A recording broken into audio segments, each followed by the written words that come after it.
Stop by one of our 16 branches. First NBC Bank. Come experience the difference.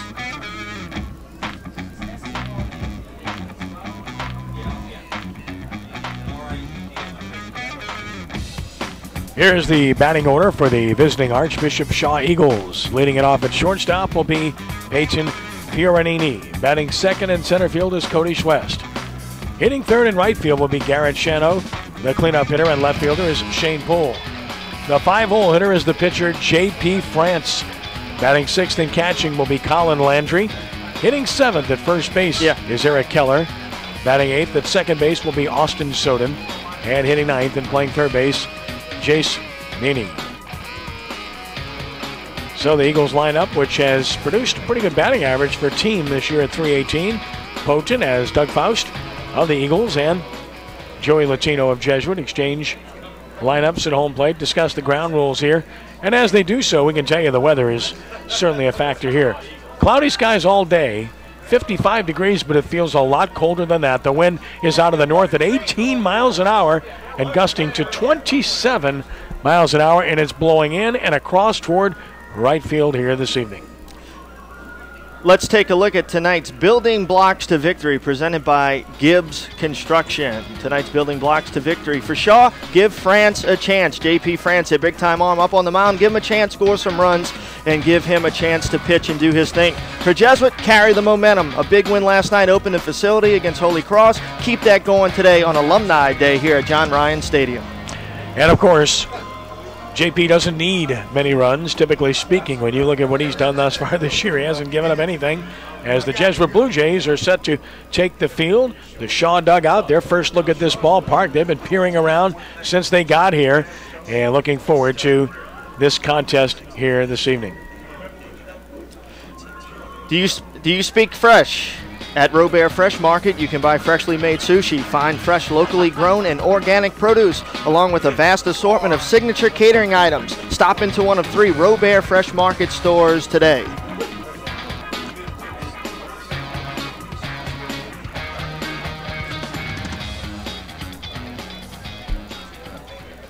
Jonathan Hess leads his team onto the field. Hess to do the pitching for Jesuit here this evening. Of course, Jonathan was outstanding a year ago, and so far this year he's done a fine job for Jesuit, as you would expect. Jonathan Hess, on the year you see the record, no record, but a very good 1.17 earned run average. 6 innings pitched, he's allowed just 1 earned run and 3 hits. He's walked 5 and hit a batter and struck out 4 on the year. And Hess, 4 pitches, fastball, cutter. He'll throw the curveball and the changeup. And for Jonathan, it's all about command. Young man out of Kenner was a huge part of Jesuit's state championship run a year ago. And when you look back at last year, he started the state championship game, but he was big all season long as Jonathan went 7-0 a year ago with a 1.76 earned run average, Danny. And when your top 2 pitchers don't lose a game, as was the case with Emerson Gibbs and Jonathan Hess last year, that's how you end up winning state championships. Well, the championship is won on the mound and defensively, Ken, as you know, and that's what Jesuit was able to do last year with a nice mix of offense in there as well. This year, the pitching's there, the defense is there. I think if they can keep scoring some runs like they did last night against Holy Cross, they'll be in another good spot down the road this season. Just about set for baseball. Final warm-ups have been taken. Shaw wearing their green tops, white pants, green caps here tonight. Jesuit in their familiar pinstripe blue, white uniforms with the blue caps as Robert talks it over with Jonathan Hess. And we are ready for baseball here this evening. And leading it off for Archbishop Shaw, the shortstop, Peyton Fioranini at .526, no homers and 3 RBIs. And here's the first pitch, brought to you by New Orleans Spice Baseball. And it's on the way from Jonathan Hess, and it's a swing and a miss. So we're underway. First pitch at 5:33 here on a Saturday night. 0-1 the count. No balls and a strike. And the next pitch on the way. Down and out a ball, 1-1.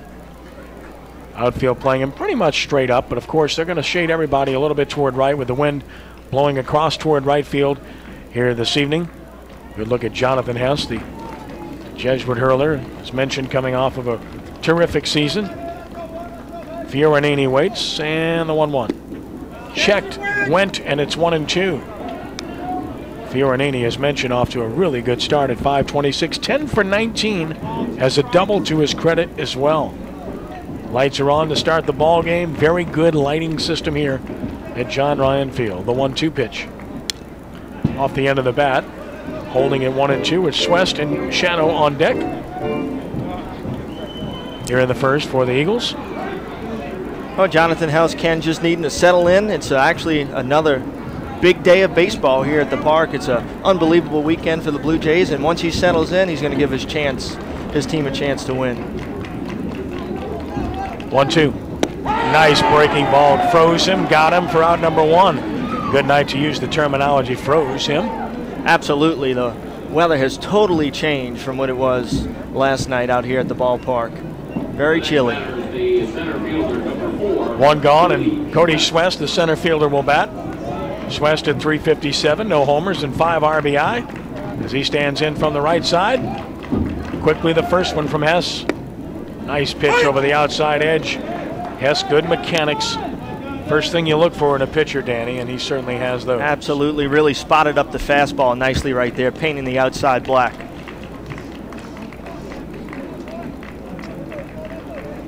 And the 0-1 pitch, Swest takes it high, even up at a ball and a strike.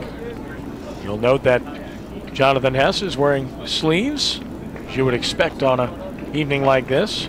Might see something different from his opponent here tonight. The 1-1. On the ground slowly, tough chance. Hess goes to get it.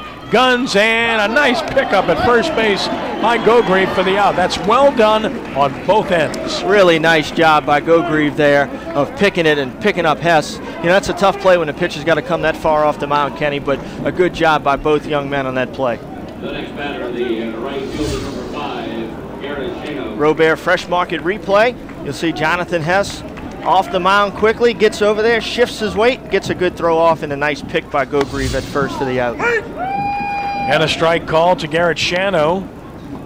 Shano at 421, no homers, 5 RBI. Shano, 2 sports star, terrific wide receiver on the Shaw football team, and a senior. In from the left side, has some pop, open stance with the 0-1. Late on the fastball, in on the hands. Quality pitch from Hess. The numbers on Shano, 8 for 19 on the season. 0-2. Struck him out, same pitch under the hands. Great job by Hess, and a quick 1-2-3 inning. On to the bottom of the first. Shaw nothing, and Jesuit coming to bat here in the bottom of the first. You see some of the folks here bundled up a little bit on a cool night in Metairie, and you can understand why they are bundled up when you check out the weather here tonight. As the Shaw fans look on their first look at the ballpark, here is the batting order for the Jesuit Blue Jays, presented by First NBC Bank, and we thank First NBC Bank for their continuing support. Mitch Alexander leads it off, the designated hitter. It's Armand Daigle at second base, Matthew Robert the catcher, Michael Gogrieve the cleanup hitter and first baseman. Spencer Miller is at third base, Kyle Crabtree in center field. Chris Preer is the shortstop with Alex Roy, the right fielder, and Austin Duncan in left field with Jonathan Hess, as you know, on the mound. And speaking of on the mound, you get a great opportunity to see one of the best pitchers, not just in this area, but in the state of Louisiana, in the stocky right-hander, J.P. France. And he's lived up to expectations thus far this year. France, an outstanding hurler. 2 appearances, and he's 2-0 with a perfect earned run average. In 9 innings pitched, he's allowed just 4 hits, walked 3, and he struck out 18 in those 9 innings pitched thus far. Big-time Division I product is J.P. France, but just a junior this year. And Danny, everything comes off of his fastball, which is very good. Absolutely, and it's so powerful that when he can throw those other pitches for strikes, it makes it really, really tough on opposing hitters. J.P. France, one of the finest arms in the area. He's only a junior. He's got another year next year, so you can bet he'll be at a big-time Division I program in the future. France will work against a Jesuit lineup that was very productive last night, and Mitch Alexander leads it off, the designated hitter, at 308. No homers, 3 driven in. Fastball down the chute, 0-1. Again, you can see the power on there, moving that glove of Landry. There's Mitchell Alexander. Third baseman Nini in on the grass, expecting the bunt. 0-1. Threw the fastball right by him up in the zone. You're not going to catch up to that. No, you've got to leave that pitch alone because there's just no way that you're going to do anything effectively going after that fastball up in the zone from JP France. The 0-2. Just down a ball. 1 ball and 2 strikes. Shade Alexander slightly to hit to the off field. Third baseman back a step or two now with 2 strikes. The 1-2. And he got him looking. Nice off-speed breaker there. No chance there. That's not fair. No, that's really not. What an outstanding pitch. You know, when you've got that fastball, then you can come with that. Gee whiz, for the high school hitter, that is just so difficult. JP France, quite an arm for the Shaw Eagles. Armand Daigle at the plate at 286, no homers, 6 driven in. Fastball right through there. You see he's throwing strike 1, Kenny. That's key to being a good pitcher. Throw strike 1, and you're going to have good things happen for you. The 0-1 pitch. Nice breaking ball for a strike, and it's 0-2. Last year, Daigle, prominent member of that state championship team, hit .411 for Jesuit with 2 homers and 27 RBI. On 0-2. Taps it in front of the plate, right back to France. Easy chance, and 2 are gone. Just overpowered him. He's really looking sharp here early on in the game, Ken, for the bottom of the first. You know, JP France looks like he is ready to go today, and this is going to be pretty tough for these Blue Jay hitters. They're going to have to be very patient, and they're going to have to be aggressive when the time is right in order to get to JP France because he's on top of his game. Matt Robert bats and takes a hook for a strike, and he's throwing that breaking ball for a strike early on. And that makes it so tough because it makes the fastball look even better. Good look at JP. He's an outstanding hitter as well. With the 0-1. Fastball popped out of the glove. 1 ball and 1 strike. You can see how stocky he is. And he gets a lot of his power from that lower half. Oh, he's thick. He's definitely thick in the lower half, and he uses those legs to drive to the plate. High. And it's 2 balls and a strike on Robert. Outstanding catcher, outstanding player for the Blue Jays. 2 balls and a strike and another. That's in there for us. Ooh, called it low, I thought. And it's 3-1. He did just slightly low. Part of that's about receiving the ball, too. You can make it look a little bit better at Absolutely. times. Your catcher can always help you out on a pitch here and there. Here's the 3-1 on the way. Late on the fastball, and it's full 3-2. Well, we just talked about being patient and being aggressive when the time is right, and that was the time for Matt Robert to really come out of his shoes, and he just missed that one. Full 3-2 on Matt Robert. Stepped out, gets back in. Open stance, payoff pitch. Hit hard up the middle. There's the first base hit of the game. Robert delivers one into center field, a 2-out single here in the first inning. And that does wonders for the entire Jesuit offense because now they've seen somebody have some success, and that will definitely lead to a higher confidence level for the rest of the Blue Jays. That will bring Michael Gogreve to the plate. Gogreve, the first baseman, at .389 with no home runs and 2 driven in. Right-handed swinger. France, the sign from Landry, will lead first. Robert, pitch. Chopped slowly towards second. That's picked up, and the play is made by Soden for the out, and the inning is over. So no runs and a hit. No errors, 1 stranded. We played 1, Shaw nothing, Jesuit nothing on the first NBC Baseball Showcase on WHNO, Channel 20.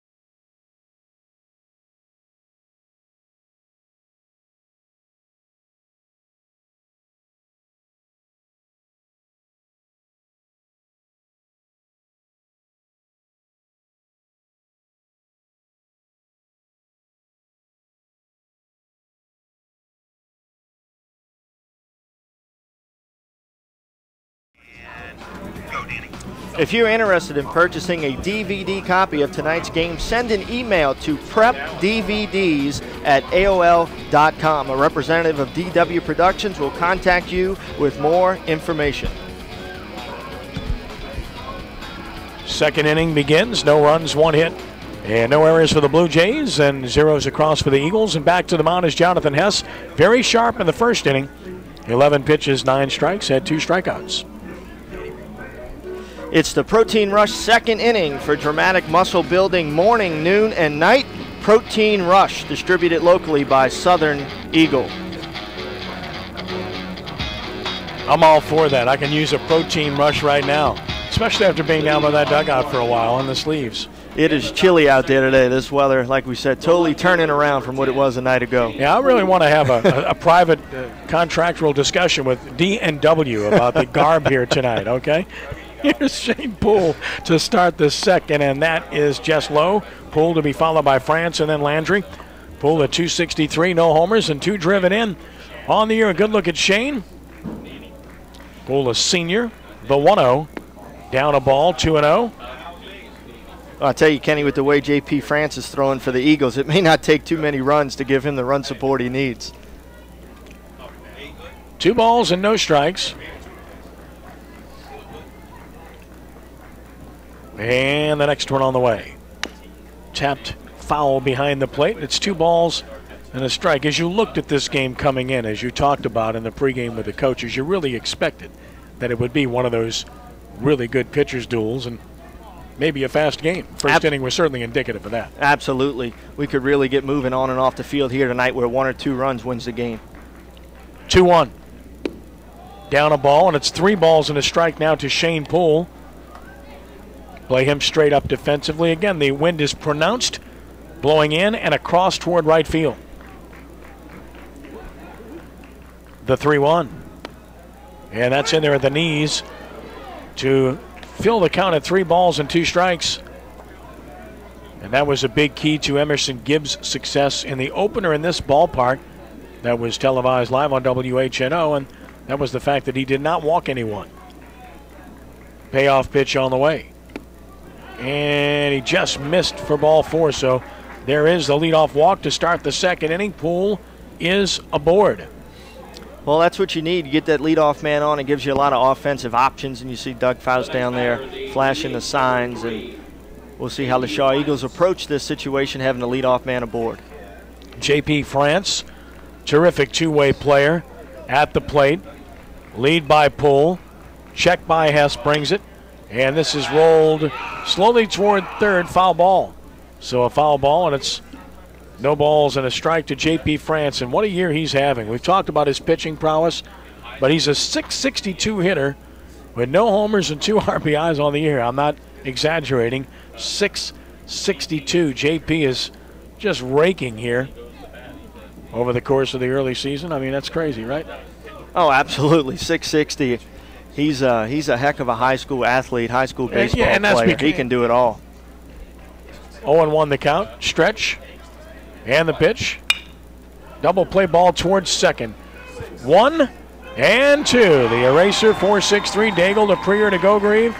And 2 are gone here in the second inning. So Hess obtains the double play ball. Nice job by Daigle and Prier to turn it. Really nice looking double play turn by the Blue Jays there. And that erases things. Here you'll see it again in the Robert replay. The 4-6-3 double play by the Blue Jays. 2 gone for Colin Landry, the catcher at 294. No homers, 2 driven in. Down and out for ball 1.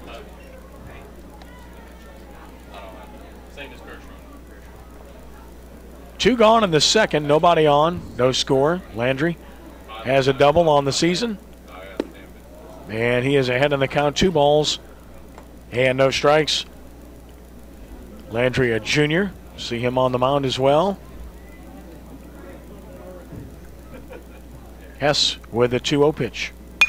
And this one's hit hard to right. There's the first base hit for the Eagles of the evening. So Colin Landry ropes one to right field and is aboard with 2 outs. And that will get Eric Keller to the plate for Shaw. And we'll get the courtesy runner. And that's going to be Kyle Arocha. Tonight's game is brought to you by Gibbs Construction, a leader in the construction industry in Louisiana and the Gulf Coast for 35 years. Builders of the New Orleans Arena and the Hilario Center, transforming dreams, visions, and plans into reality. Gibbs Construction. And thanks to Larry Gibbs once again for his support in helping to make this all happen. Here is Eric Keller in a throw to first, chasing Arocha back, the courtesy runner.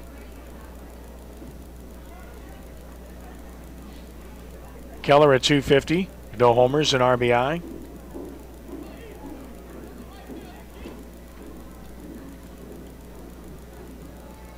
As from the stretch, and another throw over there, and he throws it away. So that's going to result in the runner moving up at least a base. Gets to second and checks in there. So in scoring position now is Arocha. That is a throwing error by Hess, the first error of the game.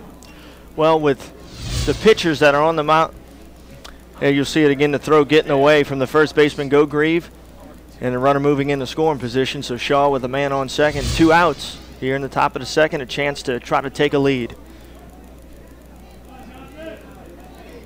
And now Keller with a chance to produce a 2-out run here. Second baseman straddling the bag at second, trying to keep Arocha close here in what figures to be a close game. Of course, in the process, it really creates a lot of hitting room right side. It sure does. Wide open on the right side of the infield. The second baseman really paying attention to the base runner. Now he breaks hard, and the pitch is a swing and a miss. Good hard one down in the zone from Hess to get ahead of Keller. And that's what Hess did earlier when he got that big double play ball. He's staying down in the zone, working the knees, trying to induce some ground balls. No balls and a strike.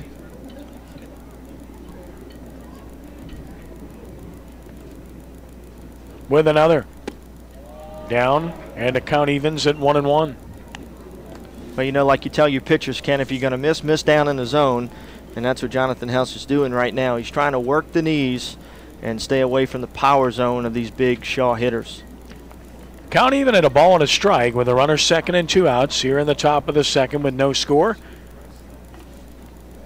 And another. Keller takes it well high. And the count goes to 2 balls and 1 strike.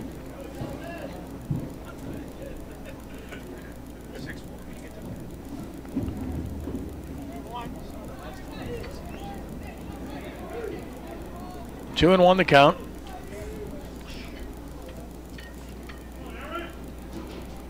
Long look in the pitch and a swing and a miss. Threw it by him. 2 balls and 2 strikes on Keller.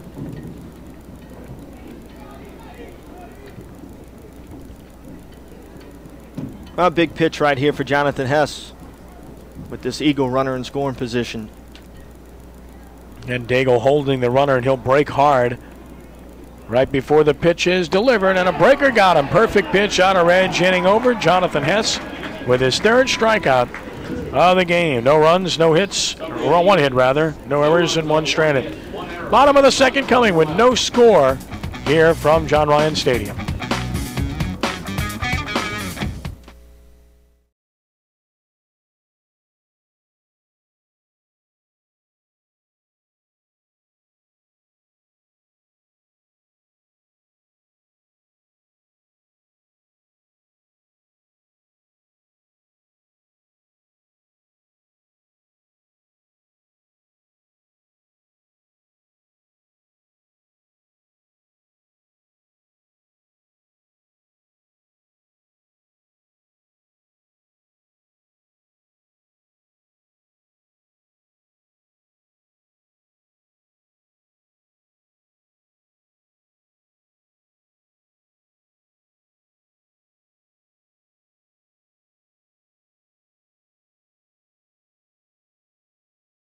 Welcome back to John Ryan Stadium. My special guest here tonight, the starting quarterback for the Archbishop Shaw Eagles tonight, Number 12, John. Is it quarter? Are we playing football tonight? Or is this baseball? I'm telling you right now, the weather out here is football. It's definitely football weather. Let's put the pads on. There's no bounties though. No bounties. Yeah, bad joke. But anyways, John, you basically played all 4 sports. Was it a passion though to keep you in football? Yeah, I started out with football, and I ran track, and I played a little basketball. And I love baseball because my dad was a professional baseball player. But in the long run, I had to just go football and track because it's going to be better suited for me, and my scholarship was definitely in football. John, thank you very much. Appreciate it. Ken, back up to you. Okay, Wayne, thanks. It's good to see John out here at the ballpark as we head to the bottom of the 2nd inning with no score, and Spencer Miller will get it started against J.P. France here in the 2nd, and the first one on the way. That is down a ball, 1-0 to Miller at 400, but no homers and 2 RBI on the season. Good look at Spencer. The 1-0. A little bit high, and it's 2 balls and no strikes. Boy, he's got some pop on that fastball. You can hear that leather popping behind the plate when J.P. France lets it go. 2-0 the count. Another. That's over but high, and it's 3-0. Oh, Jesuit would love to get the leadoff man on right here, that's for sure. So 3 balls and no strikes.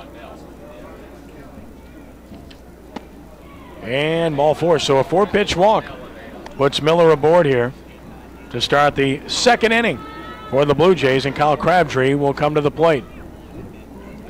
If you want to save up to 40% on auto insurance, call former Shaw and LSU pitcher Chase Dardar with State Farm Insurance. You can also get auto, homeowners, and life insurance, banking, and financial services. Call Chase at 504-861-4529 or visit chasedardar.com. Thanks to Chase for his support. Strike is called to Kyle Crabtree at 3:33 with a home run and 3 RBI. Leadoff man aboard. Miller with his lead draws a throw from France, and he's back.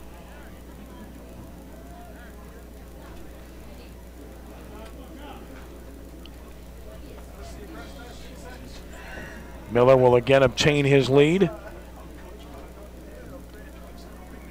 Spencer has a stolen base on the air. Up the middle, this could turn. Step on second, throw to first, and each team has turned. A double play now as Fiorinini handled that in good shape. That ball took him right to the bag. Dan. Oh, that was as easy as it comes. Kenny brought him right on top of the base, and you'll see it again in the Robert Fresh Market replay. Puts it right where it needs to be for an easy double play turn. Step on the bag, get rid of it, 2 down. And that will bring Chris Preer to the plate, and Preer takes it down for a ball. Chris at 231 with no homers and 2 RBI. Good look at Chris, who has a double on the year.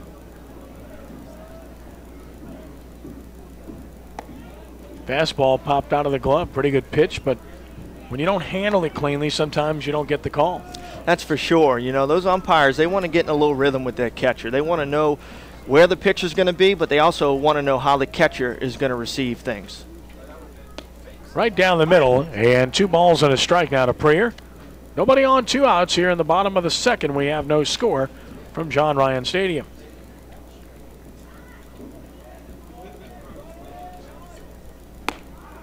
Heater for a strike over the outside edge, and now even 2-2. France to Preer. Both pitchers using big double plays here early on in the game to get out of some spots. 2-2. Swing and a miss and a breaker, but it gets away, and he's going to reach on this because the catcher can't find it.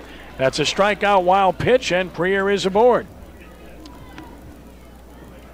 Oh, Jesuit with a little life here with 2 outs in the bottom of the 2nd. Sometimes you make a pitch too good, right? Absolutely. a little bit too much bite on the breaker, and it skipped away from the Shaw catcher. And the Jays have a man on here with 2 outs. We'll see if Coach Latino tries to put the man in motion and get him in the scoring position here with 2 down.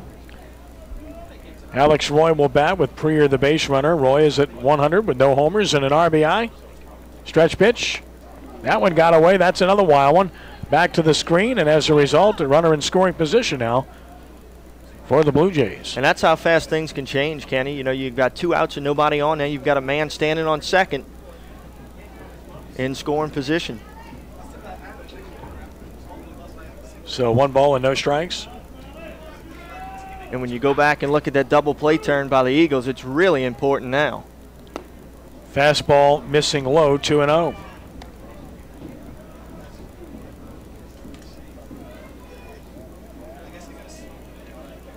Two balls and no strikes. Runner leads away from second. Ready with the 2-0, and that's right down the middle. It's 2-1 to Alex Roy.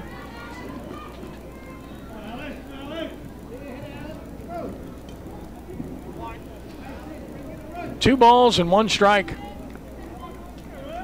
France stretches. Good look at Prier with his lead. Missing down and out, so it's 3-1. Duncan would be next. And one of the other things that you've got to look to further into the game is the amount of pitches that J.P. Francis had to throw since that third strike got away from the catcher. 3 balls and a strike.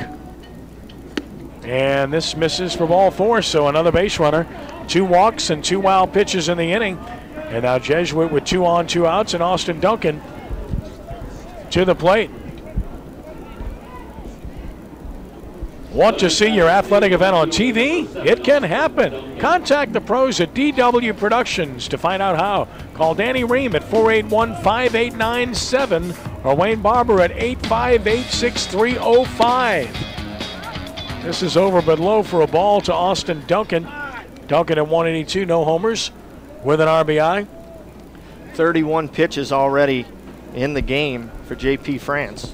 That's what we talked about. That drop third strike got away, and he's probably going to throw another 10 or 12 pitches because of that he wouldn't have had to throw.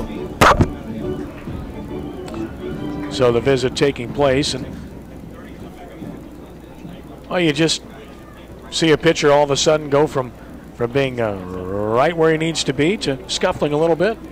Yeah, it's amazing how fast things change in the game of baseball. The first NBC Prep Baseball Showcase returns with 2 telecasts next month. Up next is the District 9-5A showdown between the Archbishop Rummel Raiders and the Brother Martin Crusaders.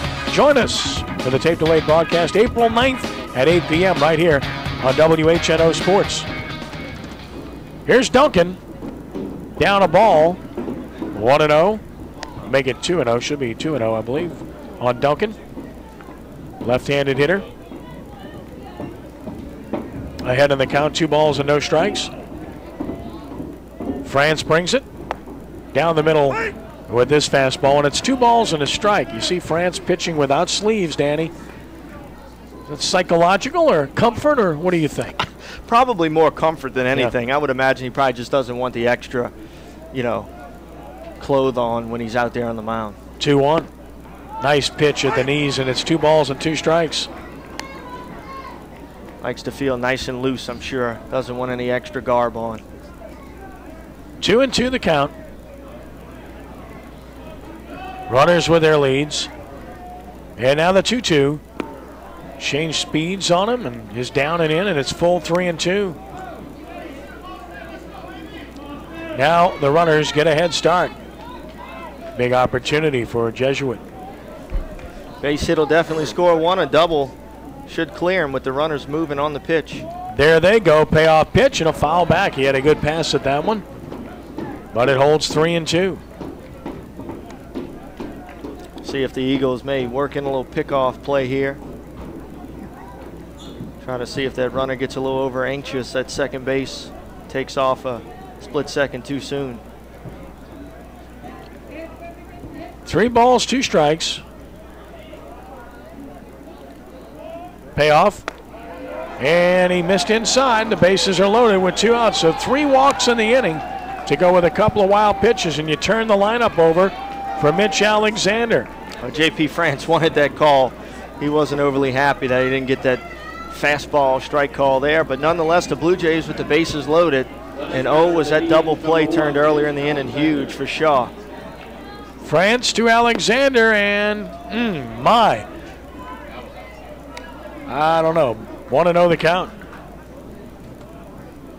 Well, you've got to watch how you react as a pitcher. Yeah, you don't get close calls, because I think you just lost another one because of that. I was going to bring that up. You're right on it. 1-0 pitch. That's a strike called, and of course you got to hold on there. Got to help him out a little bit. 1 ball and 1 strike. Squeeze it tight. 1-1 the count. Runners filling the bases with 2 outs. And another from France, and this ball's driven to center. Center fielder there, and making the catch is Swest, and the inning is over. So France pitches out of the big danger zone, stranding the bases loaded. 4 men left for Jesuit in the game after 2-0 score on the first NBC Prep Baseball Showcase.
Tonight's game is brought to you by First NBC Bank, where we pride ourselves on stability and soundness, high-quality service, long-term relationships, credibility, and efficiency. Stop by one of our 16 branches. First NBC Bank. Come experience the difference. And again, our sincere thanks to my good friend Ashton Ryan for their support. It's great to have Brett Calloway here last night, or a couple of nights back, actually, on Friday night, when Jesuit hosted Holy Cross to get this facility open. And we thank First NBC Bank again as Jonathan Hess gets ready to work in the third. No runs, 1 hit, and no errors for the Eagles. No runs, 1 hit, 1 error for Jesuit. And Austin Soden leads it off in the third. First pitch on the way. And a good one from Hess to get ahead. Hess through 2 innings, 27 pitches, 17 strikes, 3 strikeouts and a walk. Soden at 3 for 15 with 2 RBI on the season. A returning starter from a year ago. The 0-1. Breaking ball just missed the outer edge. Evens the count at 1-1. Soden to be followed by Nini and then Fiorenini. Shows bunt, took one that bounced, and it's now 2 balls and a strike.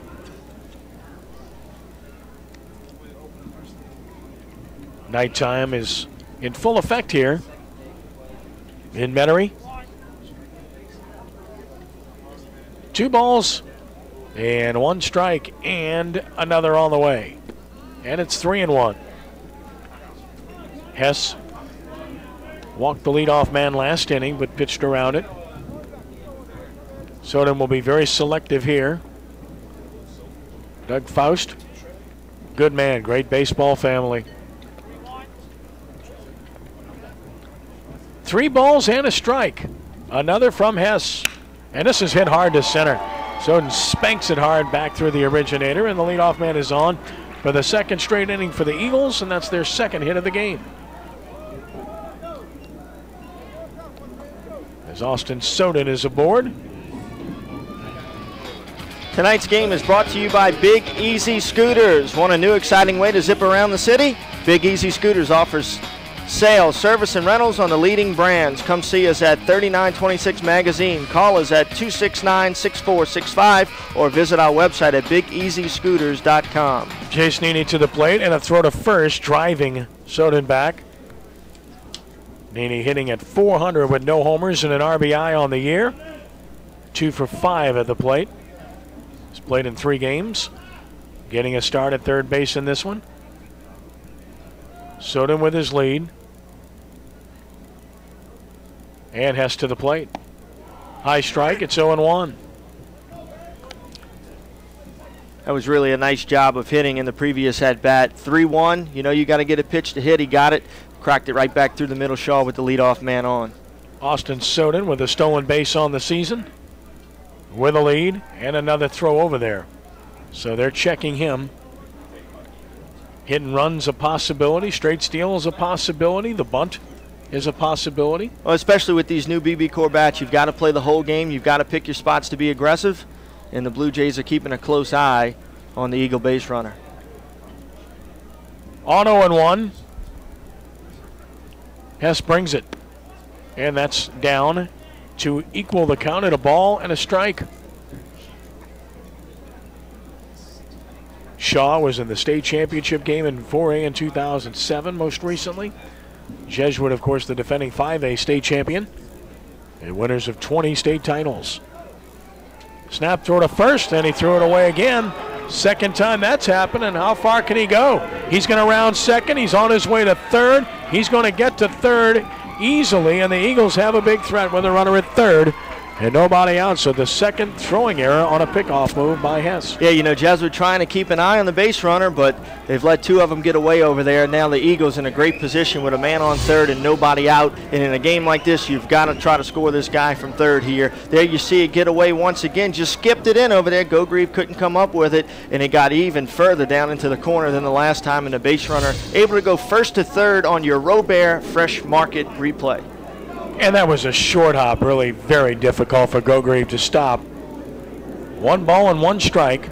Runner at third, the pitch. Hooked him for a strike call. Good pitch, 1-2. Yeah, good looking breaking ball. Hess in need of a strikeout here. And he wants to put it in play. The infield will concede the run for an out. Other than at third, perhaps. Hess works from the stretch. 1-2. Just missed the outside edge. 2 balls and 2 strikes. Well, this is a big hitter right here for the Eagles because, you know, with that man sitting there on third and nobody out in a game like this with the pitchers that are faced here today, you need to get that run in. 2-2. Swing and a miss. He got him for out number 1. So Hess gets a big strikeout there, his 4th of the game. Turns the lineup over, and Peyton Fiorini will bat. The shortstop, number 1, Peyton Fiorini. Well, you got the same opportunity here, man on third, less than 2 outs. Shaw gets another crack at trying to score this guy. Fiorini waits. Struck out looking back in the first to start the game. Time called by the hitter. As with most teams, Jesuit will call the pitches from the dugouts. Catcher will get those and relay them. Sometimes it takes a little bit of time. It does. Joey Latino's been doing this for a long time, and he's working them in through his catcher. Breaking ball and a weak swing. Good pitch by Hess to get ahead 0-1. Well, he's had good 12-6 movement on his breaking ball. He's had a couple nice breaking balls in the last 2 hitters that he's faced. No balls and a strike. See that camera shake? That's the wind. Our brave crew taking care of business. On 0-1. With another. Inside this time with a hook, and it's 1-1. Joey Latino looks on. Yeah, he wanted that pitch, you could tell. 1-1 the count. Check of the runner at third. And another. Swing and a miss. Good pitch outer end. Peppered him. And he's ahead of Fiorini, 1-2. Well, what you're trying to do here if you're the Shaw Eagles is just put the ball in play. Try to hit a ground ball to the center of the field. Try to hit a fly ball. You're just trying to score this run with less than 2 outs. 1 ball and 2 strikes. Ready once more is Hess. And the next pitch. And he taps it foul. Defensive swing over toward the Jesuit dugout. Holding 1-2, and now Doug Faust wants a word with his head coach. And you can bet 1-2 the count. You can bet he's saying, hey, shorten up right here. Just find a way to get this ball on the field for us. Give us a chance to try to score this guy. You know, Shaw with a man on third and no outs, they definitely don't want to be in a position where they don't score this man from third. 1 ball and 2 strikes. Fiorini waits, and Hess is stretching. With another. Breaking ball beat on the ground slowly. Pitcher will pounce on it. Hess will go to first with a shot and gets his man. And the runner holds at third. There's a big out obtained by Hess. Well, Hess is pitching out of the jam right here after the pickoff throw got away. Shaw had a runner on Runner on third with nobody out. Now there's a man on third with 2 outs, and Jonathan Hess has a great opportunity to pitch out of this jam. Monday nights on WHNO Sports. Join us for Sports Noah TV. Brian Alley Walsh and Torrance Small join me each week to break down the latest local sports happenings. Plus, we put Brian on the hot seat to get his opinion on the hottest topics of the day. That's Sports Noah TV, Mondays at 6 here on WHNO TV. Breaking ball just missing for ball 1 to Cody Schwest, who grounded back to the pitcher his first time. Hess has made a couple of good plays. Shows his athletic ability, bouncing off that mound. He sure does. He's made a couple of nice plays, as you mentioned, getting off the mound and getting good throws off over the first base. Again from the stretch with a 1-0. And this ball's hit in the air to left center field. Wynn will hold it up. On the run, the center fielder's there, and Crabtree got it for the out. Wynn's going to knock anything down in that direction. Schwest is retired, and the threat fizzles. No runs and a hit, no errors, and 1 stranded. Bottom of the third coming. Still no score from John Ryan Stadium on the first NBC Bank Baseball Showcase on WHNO.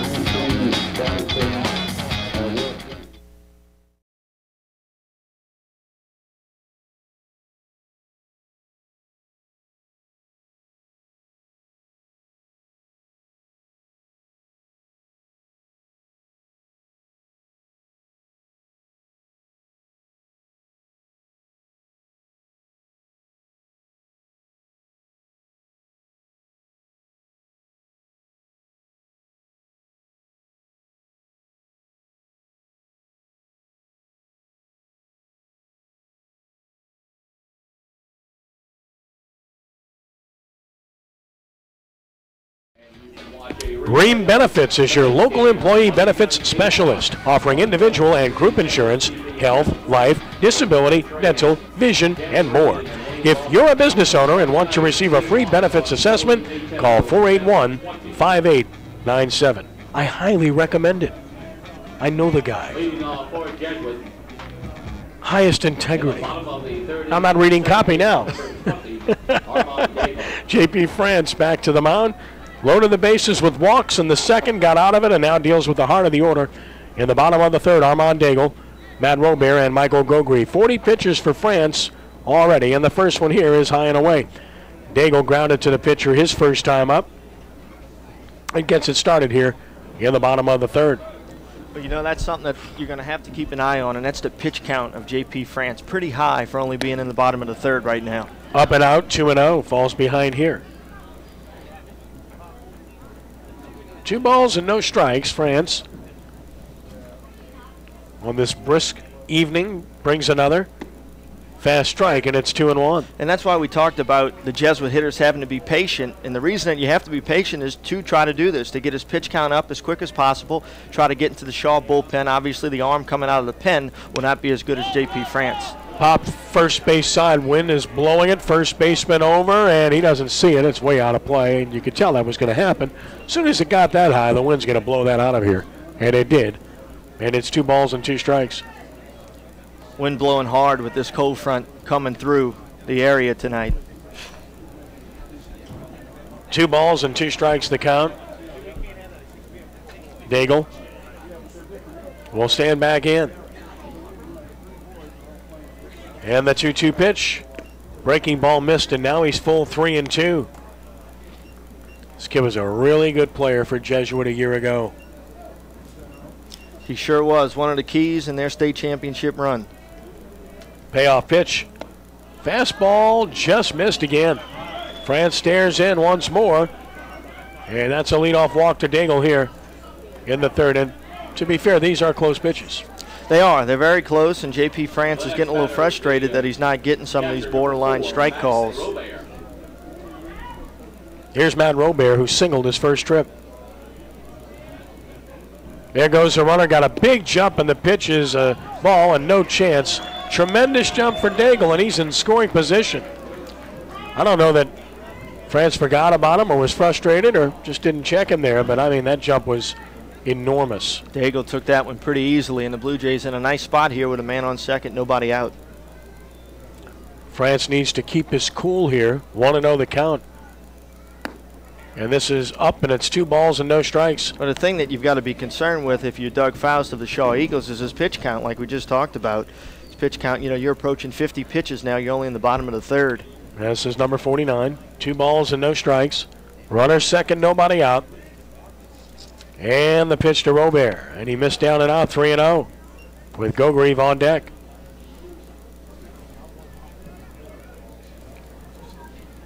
Not the kind of evening that pitchers typically like. They like it a little bit warmer, don't they? Oh, absolutely. They want to get out there and get nice and hot and sweaty and loose. There goes the throw into center field. The center fielder doing a nice job of backing up the throw. Yeah, Cody Swest is right there, and so no chance to advance for Daigle. France looked like he kind of lost his footing a little bit as he stepped off. What about that mound? A synthetic mound, much like the playing field? Well, you know, it's the first time I've seen it. Normally on these turf fields, the mound is still at least mud, but not here. It's turf throughout, and Coach Latino tells me that his pitchers don't have any issues with it. 3-0 is high and away. You wonder about opposing pitchers because they haven't experienced before. So Robert is on the walk, 2 in a row to walk to start the inning, and Michael Gogrieve will bat. Do you speak fresh? At Robert Fresh Market, you can buy freshly made sushi, find fresh locally grown and organic produce, along with a vast assortment of signature catering items. Stop into one of 3 Robert Fresh Market stores today. Robert Fresh Market. Michael Cusimano is the courtesy runner here for Jesuit, for Robert, and now Michael Gogrieve will bat.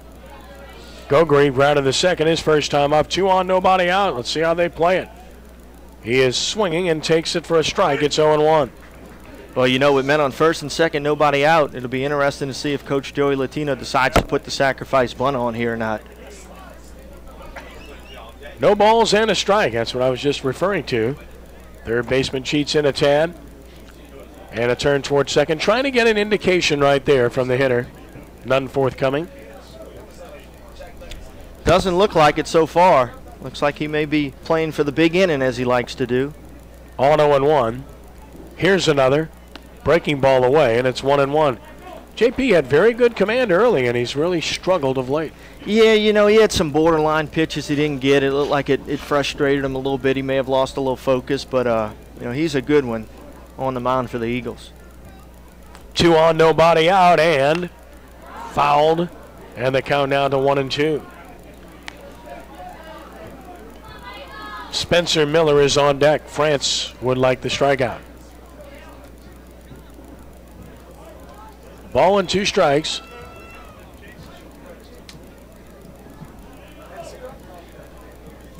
Stretch and the pitch. Breaking ball beat toward third, foul. Holding 1-2. Good job by Gogrieve to keep his hands back and put the bat on that ball.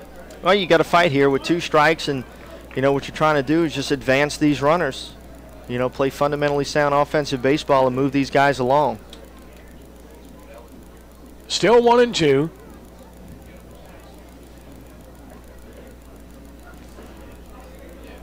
Gogrieve waiting. France, check of the runners, turns towards second, and a token throw as Soden came over, but Daigle was very well aware of what was transpiring. Well, you see with the way the wind is blowing in here tonight at the park, in and across, these outfielders are pretty shallow, so it's pretty easy for that center fielder to be in a good backup position. On 1-2, here's another, and he fouled it. Another good pitch that he spoiled. Fastball out of portion. Gogrieve protecting, holding 1-2. Well, you know, Jonathan Hess pitched out of a jam, and now J.P. France having to do the same thing here in the bottom of the third.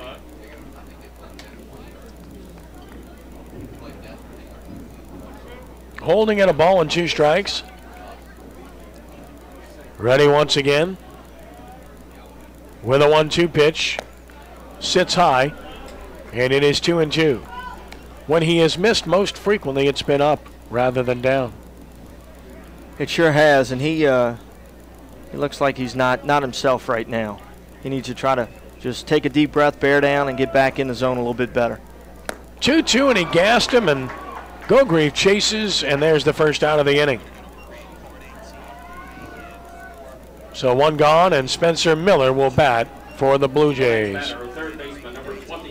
Portobello Catering features full-service event and catering services. Whether it's a wedding, a shower, party, or other themed event, we'll make you feel like a guest at your own party. Call Portobello at 833-2120 or check out portobellocatering.com. Spencer Miller takes a strike call. Miller walked his first trip. That was last inning. Shaw looks for the double play ball. Jesuit looks to try to jump on top here in the bottom of the third. And another move to second, chasing the runner back. France has thrown the ball there 3 times already. Longer inning, cooler night. Jonathan S. runs down to try to stay loose for Jesuit. Pitch, breaking ball. That's a beauty for a strike called. And it's no balls and 2 strikes. Really nice looking breaker there from J.P. France. 0-2 the count.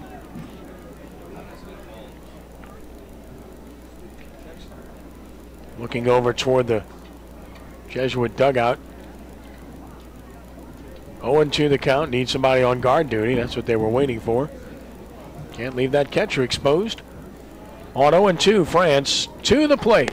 Trying to get him to chase a high one. 1-2 to Miller. Crabtree on deck.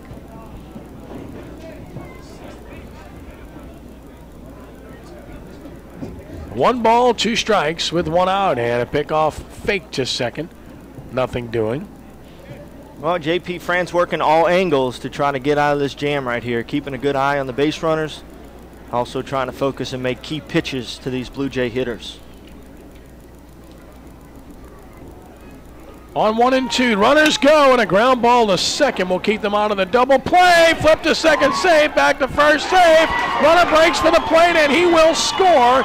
And Jesuit takes a 1-0 lead. Not a good decision there on the infield.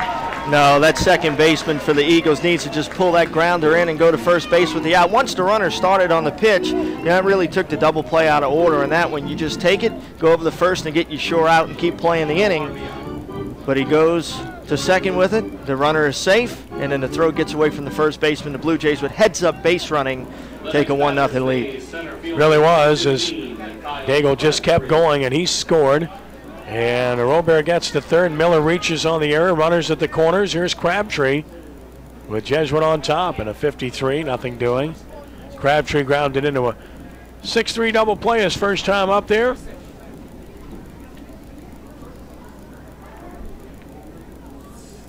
Pitch, pop foul back and out of play. Had a good cut at it.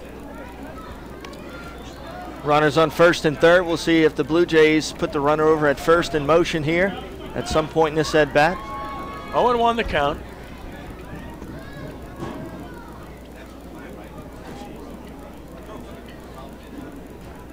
With a check, France to the plate. There he goes. Inside, late break, but he'll steal it without a throw. So Spencer Miller in at second base with the stolen base. Second steal of the game for the Blue Jays.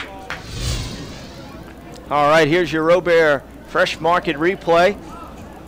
How the Blue Jays got on the board here in the bottom of the third. The ball just got away there from the first baseman, and the runner kept on going. That was Daigle with heads-up base running for the Blue Jays.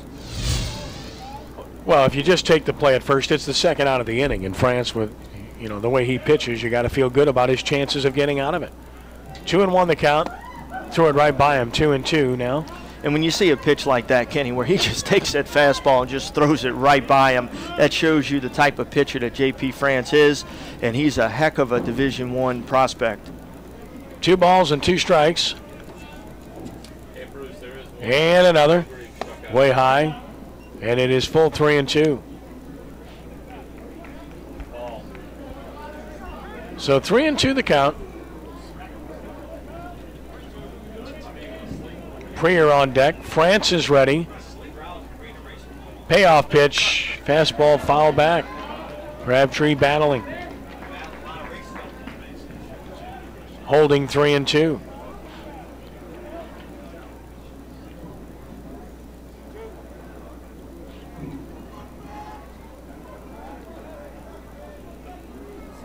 And the payoff. High for ball 4.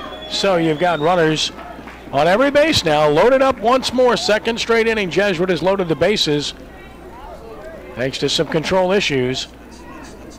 6 walks now issued by France, and Prier will bat with a big chance for Jesuit. Tonight's game is brought to you by Rhino Shield of Louisiana. With this ceramic coating technology, you'll never paint your home again. Contact former Tulane and New York Yankees pitcher Kevin Mamahat for a free estimate at 877-52-RHINO or go to rhinoshieldlouisiana.com. Strike call to Prier. It's 0-1. Chris struck out his first time.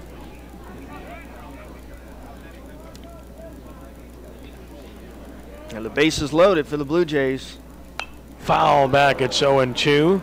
Huge spot right here offensively. No balls and 2 strikes.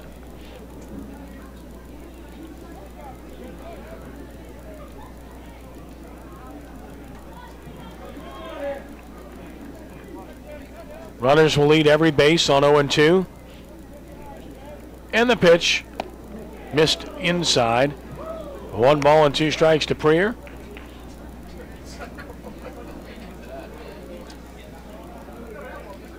Well, the biggest thing here for the Blue Jays is to hit strikes. Nowhere to put you right here. Stay in the strike zone and get something to hit. And now the 1-2 pitch. Swing and a miss. Good breaking ball by France gets Prier for out number 2. That's a big strikeout. Now he has a chance to get out of this with minimal damage if he can get Alex Roy. That's a huge pitch there by J.P. France, trying to work out of this jam here in the bottom of the 3rd. Stepping up and making a big-time pitch for the Shaw Eagles. Here's Roy, who walked his first trip, and here's the pitch from France, and that's outside for ball 1. Alex Roy just needs to stay in the zone here, get something he can handle, try to do something with it here. Bases loaded, 2 outs. A ball and no strikes. France ready. Pitch on the way. Fast strike equals the count at 1-1. Jesuit really making France throw a lot of pitches. They are, and that's something that could pay dividends down the road here in this game when you start to get to the 5th, 6th, and 7th inning. A ball and a strike. High stretch and the pitch away, and it's 2-1. Just hasn't had command since the 1st inning. Yeah, he's not himself. You know, I don't know if it's the weather or if he didn't get some of those borderline calls that he wanted. May have lost a little focus, but he's battling, though, and he's going to do that. Strike called outside corner, 2-2. That's a big call. Borderline pitch, he got the call. And you need that every now and then as a pitcher, Ken. You know, you got to get some of those borderline calls to go your way. 2 balls and 2 strikes, 2 outs. Big pitch here for France. Here it comes. Breaking ball, got him looking. You can't make a better pitch than that. He pitches out of danger. Strikes out the side with the walks and error mixed in. So a run and no hits with an error. 3 stranded. They've left 7 after 3. Jesuit 1. Shaw nothing on the first NBC Bank Prep Baseball Showcase.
Let's meet the Wally Pontiff Jr. Ultimate Student Athletes. The Ultimate Student Athlete, Peyton Wilkie of Shaw. He's a junior, a 3.68 GPA, 2-sport athlete, getting it done on and off the field.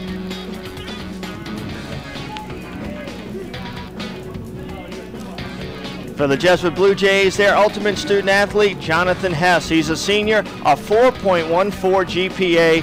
He'll be going to the University of Alabama. That's the Wally Pontiff Jr. Ultimate Student Athletes for tonight's game. So it's 1 run, 1 hit, 2 errors for the Blue Jays. No runs, 2 hits, 1 error for the Eagles as we head to inning number 4. And Shaw will have the heart of the order, 3, 4, and 5. Chano, Poole, and France opposing Hess, who's thrown 44 pitches in 3 innings, including 27 strikes. He's walked 1, he's fanned 4. Chano, a strikeout victim to end the first inning, leads it off here and doesn't get it. It's 0-1. Well, Shaw very much alive in this ball game after J.P. France able to pitch himself out of a pretty tough spot in the bottom of the 3rd. No balls and a strike. And another. That is over, but just low, I suppose, and it's 1-1.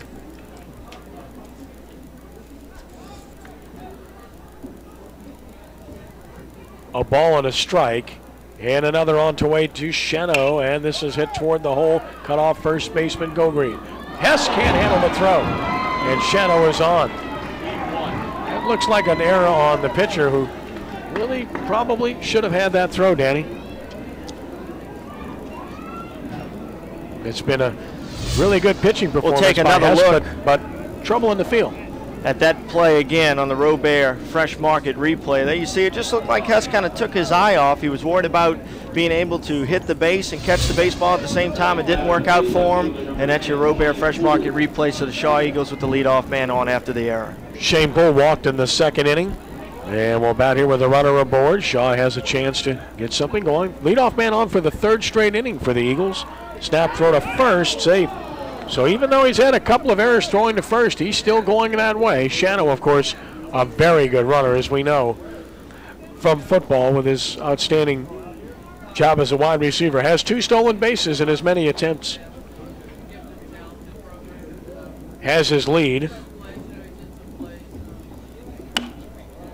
Toward the first baseman, will get the runner moved up. Gogreen makes the play unassisted, so Poole clearly trying to go to the right side, gets the runner advanced with 1 out.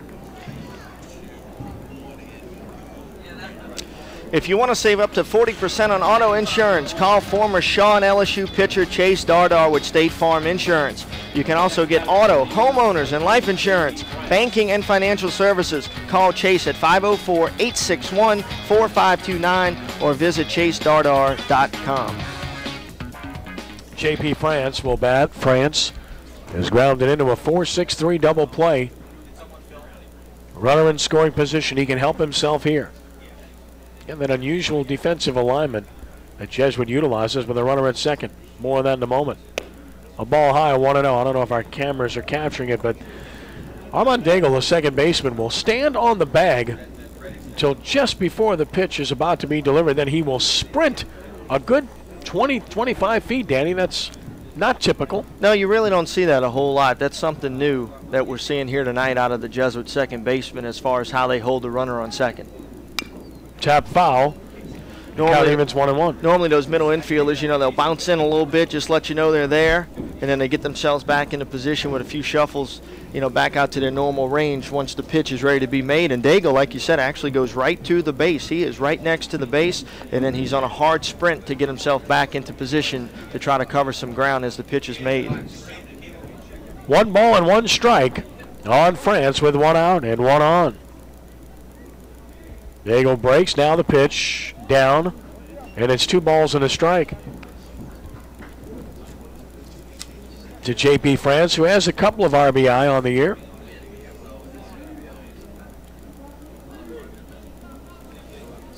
Two balls and 1 strike. And another. And this is hit hard on the right, a base hit. Late jump by Chano. They're going to have to stop him. No, he's trying to make it, and he does. Chano all the way, ties the game. Ball gets through. On to second goes France. And the Shaw Eagles have equaled this game at 1 apiece as France helps himself, driving 1 to right. That's a lot of confidence in Garrett Chano to send him on that ball, too, and it paid off. And you'll see it again right now on the Robert Fresh Market replay. The Shaw Eagles tying things up at 1. There it is, the base hit to right. Here comes the runner around third. He's going to keep on trucking, force the Blue Jays to make a play. Not able to do it, and the Shaw Eagles have tied things up here in the top of the 4th. And the throwing error, that's the 4th error of the game on Jesuit to allow the runner to get to second base. Charge to the right fielder, Roy. France now in scoring position. And here is Colin Landry. Stretch pitch. Down a ball, 1-0. We expected this to be a good game. Pinch runner at second base for Shaw. By the way, it's 15, Dylan Solar. The sophomore Solar runs at second base.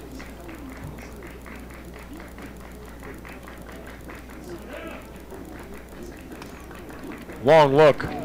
And the pitch checked and did not go. 2 balls and no strikes. Good job of keeping the hands back there by Landry, who had a base hit his first trip. Eagles have tied the game 1-1 and have the go-ahead run in scoring position.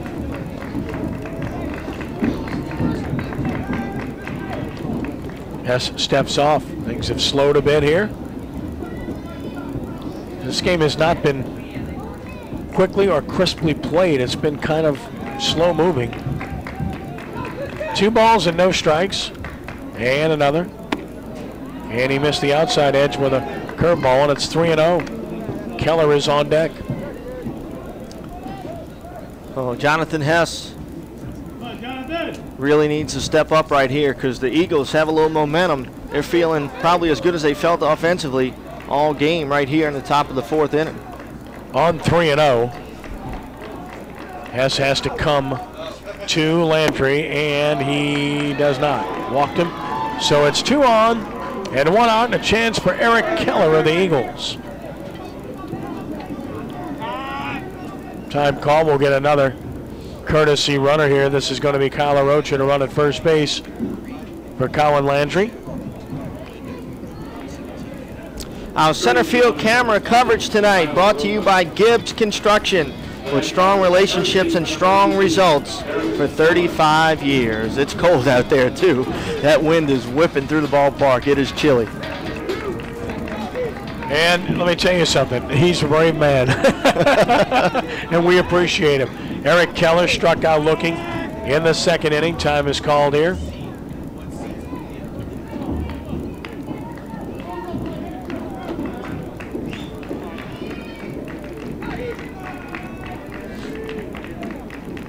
Stretch. Hess, long look in the pitch. This ball is fouled right side. So Hess gets ahead of Keller, 0-1. Well, if you're Hess right here, Ken, you want to work the knees, try to get yourself a ground ball, because a ground ball could end the inning. That's what you're trying to do. Get yourself a double play ball, get back in the dugout. No balls and a strike. Hess ready. And here's the pitch. Breaking ball is a good one for a strike called. It's 0-2. Jesuit will get some bullpen action, it appears. No balls and 2 strikes, and that's going to be Cody Migliore in the bullpen. Left-hander for Jesuit, who's about to start loosening. Stretching right now, as is Hess in different fashion with the 0-2. Down and out, 1-2. Runner at second is Solar. Runner at first is LaRocha, both courtesy runners. 1 ball and 2 strikes to count. They played an alumni game earlier before this game, the Jesuit alumni game, and there were quite a few guys that could have used courtesy runners in that one. Absolutely. 1-2 the count. Pitch, and he just missed the inside edge. 2-2. But it was a wonderful showing. 1946 American Legion National Championship team members were here as we look at Migliore in the bullpen, soft tossing. And members of the 1960 American Legion World Series Championship team here represented for Jesuit as well. Really been a great weekend here, opening weekend of John Ryan Stadium. Fastball high. So now full 3-2 on Keller. This is a big pitch. Let's see if Doug Faust elects to put both of these courtesy runners in motion. Typically speaking, you don't put courtesy runners out there unless they can run. They usually can run, that's for sure. That's why you got them on the base path. So let's see how Doug Faust approaches this situation and if the Blue Jays try to combat it with a pickoff. I got to think they're running, but you got to time it at second and wait for Daigle to depart if you're the base runner there, Solar. There's the long look. Nagel breaks, now comes back. He tried to trick him, and Doug Faust and Solar were aware of that. That's the first thing you got to do. You've got to check off that pick move if you're a base runner. You got to make sure that guy's not coming at you before you take off. Still 3 balls and 2 strikes. And a long look. Nagel hung in a long time. Runner's not going, and a foul. You're a little bit surprised they're holding?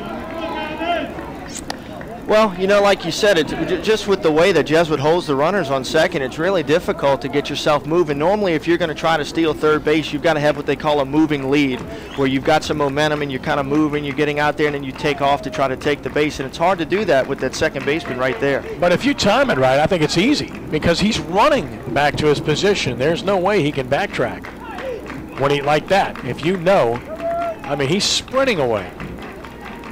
You just got to watch the shortstop. Yeah. There he is, Yeah, and that's what I was looking for. Doug You know, Faust is all over it. So they're trying everything to keep this runner close and to keep them from running in this situation, which is a pretty obvious run situation. and it looks like that's probably the way Jesuit tries to work their pickoffs out there at second base, is they get that second baseman flying out of there, try to come in the back door with the shortstop.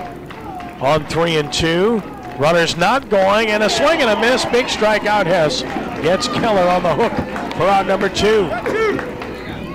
And now Soden, who singled sharply his first time, will have a 2-out RBI opportunity. The second baseman, number 6. Tonight's game is brought to you by Protein Rush for dramatic muscle building morning, noon, and night. Protein Rush.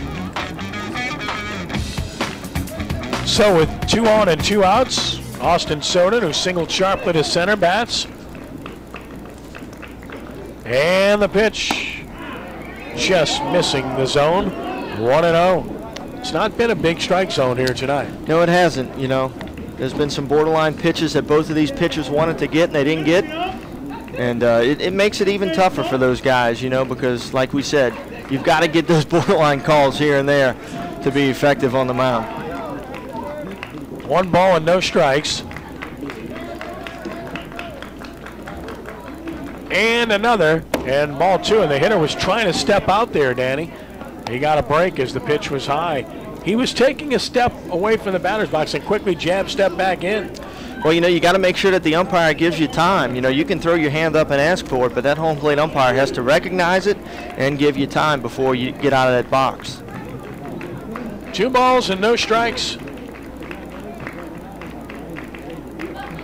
And the pitch, and that's a strike at the knees, 2-1. They bunch Soden towards center field, give him both lines.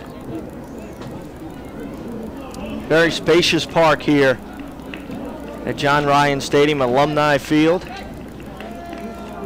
2 balls and a strike.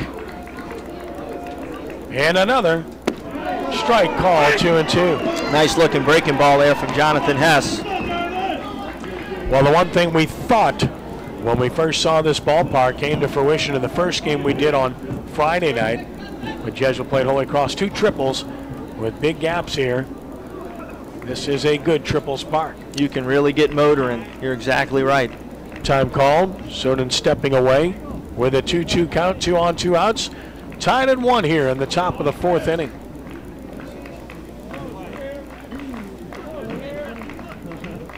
On 2-2, ready once more. And Hess delivers. Wow. Got him with a hook. Catcher didn't hold on, but tags him, and the inning is over. Nice pitch by Hess to take care of business with a run and a hit, 1 error. 2 stranded. They've left 4. Tied at 1 going to the bottom of the 4th on WHNO.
Welcome back to the ballpark. I'm Wayne Barber. We're back here at the John Ryan baseball field and Scott baseball tonight. We're actually, it's football night here at the ballpark. Now, Coach, I've interviewed you a lot of times during football season. It's never been this cold. No, this is a little bit too windy and too cold for me. And we play our season in the fall. It's tough for these baseball kids to come out here. After a nice night last night, and they're coming out today, and it's windy, the wind's blowing in, it's pretty chilly out here. So it's a rough night for everybody out here, including the fans and me. You've had a chance now to really tour this facility a little bit. You wouldn't mind seeing something like this on the West Bank? Oh, this is a tremendous facility. It's tremendous for these kids to be able to come out here and play in an artificial turf field. It's not going to rain out. Tremendous stands for the fans, viewing areas, batting cages. I mean, it's just a great. They spared no expense. Jesuit did a tremendous job in this facility, and they should be commended for everything they did out here for their team and for the program and for the city and baseball as well. Thanks for coming out tonight, Coach. Appreciate it. Kenny, back up to you and Danny. Okay, Wayne, thank you. 3 balls and no strikes to Duncan, who looks to get on to start the bottom of the 4th. And he takes one again that pops out of the glove. We've had catchers having a little bit of trouble receiving the ball here this evening. Right, yeah. Catchers can do a lot of good for their pitchers, by really working on receiving the ball, being soft, sticking those pitches, letting that umpire know where you're going to be as a catcher as well. Not just where the pitcher's going to be, but how you're going to receive the baseball back there behind the plate. And that's 7 walks now given by J.P. France, who came into the inning with 77 pitches, so he's over 80 already, and we're only in the 4th inning. Yeah, I mean, I can't see either one of these starting pitchers going the distance, and that's when it could get interesting down the road here tonight. Top of the order, Mitch Alexander in a bunt situation, and he's going to swing, and he takes a strike. It's 0-1. Alexander is struck out looking and fly to center. Third baseman, and he is certainly expecting a bunt. He's way in. And I think playing for a run in this situation is wise. 0-1 the count. He's going to swing, though, and he doesn't get it. And the ball gets away, and the runner will advance anyway. So a swinging strike, ball gets away, runner advances, and it's 0-2. Got to be a pass ball there. Got to be a pass ball off the glove. 0-2. That ball did not hit the ground. It was in the air. So 0-2, and the runner in scoring position now. And a hard hit ball on the right side, knocked down, true base hit. Runner rounds third, heads for the plate. Throw will never get him. And the Jesuit Blue Jays take a 2-1 lead. Ball gets through. Throw to second, not in time. So that's a base hit RBI for Alexander, and then an error allows the runner to reach second. Nice job by Mitchell Alexander of putting the baseball in a tough spot for Shaw to defend, and then obviously aggressive heads-up base running once again by the Blue Jays. So the error results in the runner advancing. The error given to Shano. The next batter, second baseman, number 20, Armand Daigle. And now Daigle will bat with a 2-1 Jesuit lead. Still nobody out. Daigle takes it down and away, ball 1. 1 ball and no strikes. Blue Jay base runners doing a good job tonight of staying with the play and taking as much as they can.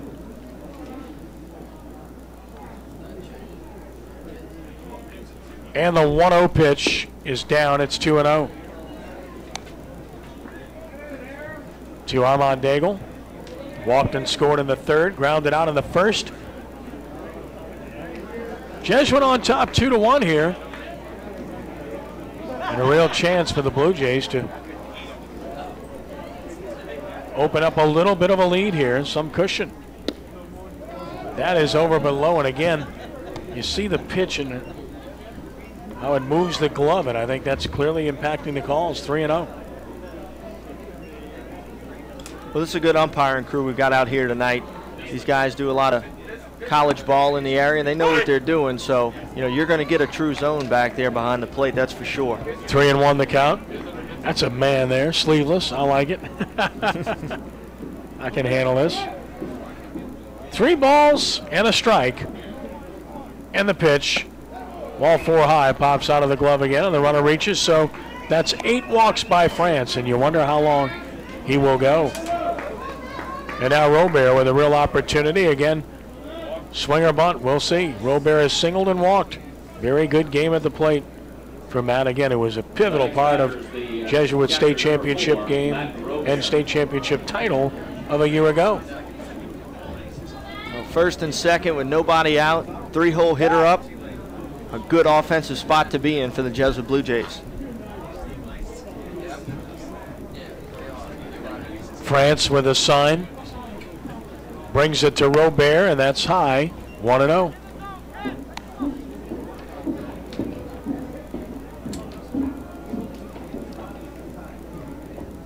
So a ball and no strikes. Ready once more. Faking a pickoff move, nobody home, and now we'll get a visit to the mound from Doug Faust, who sprints out there. There is some action now in the Shaw bullpen.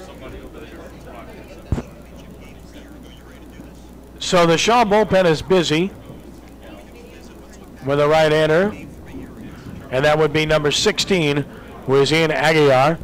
While we have a moment, we take a look back at last year's 5A state championship for the Jesuit Blue Jays. Danny and I were there to call it.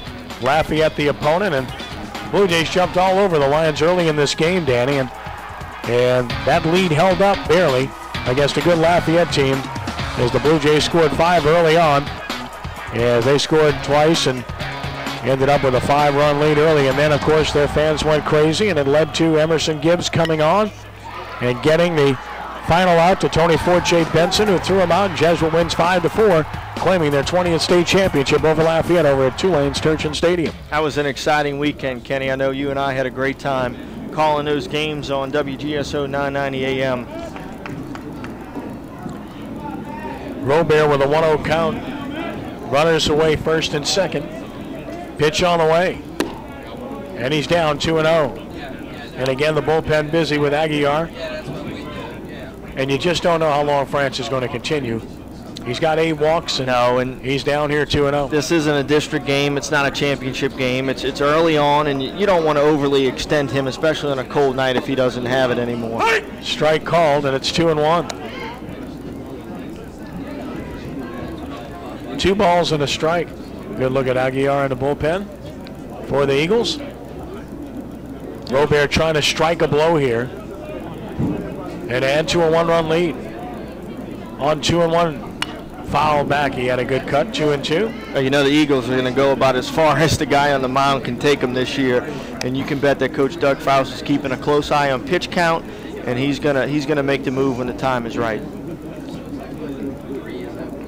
2 balls and 2 strikes.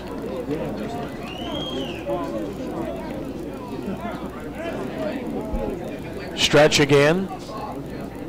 And the 2-2. Runners go. Pitch is high, and he'll beat it. So a double steal. The aggressive base running by Jesuit pays dividends as Alexander to third, Daigle to second on the double steal. And now 2 runners in scoring position with nobody out. Jesuit picking a spot to be aggressive. And now the Eagles, it looks like they're going to bring the infield in. Here you'll see it again. The double steal on the Robert Fresh Market replay.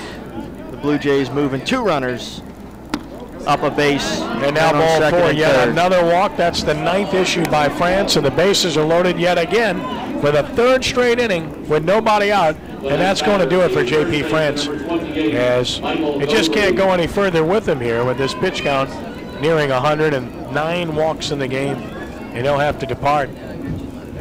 So just not JP France's day here for the Eagles. He will depart here in the bottom of the 4th inning, going 3 innings plus, and can't go any further. And we'll get a new pitcher coming into the game.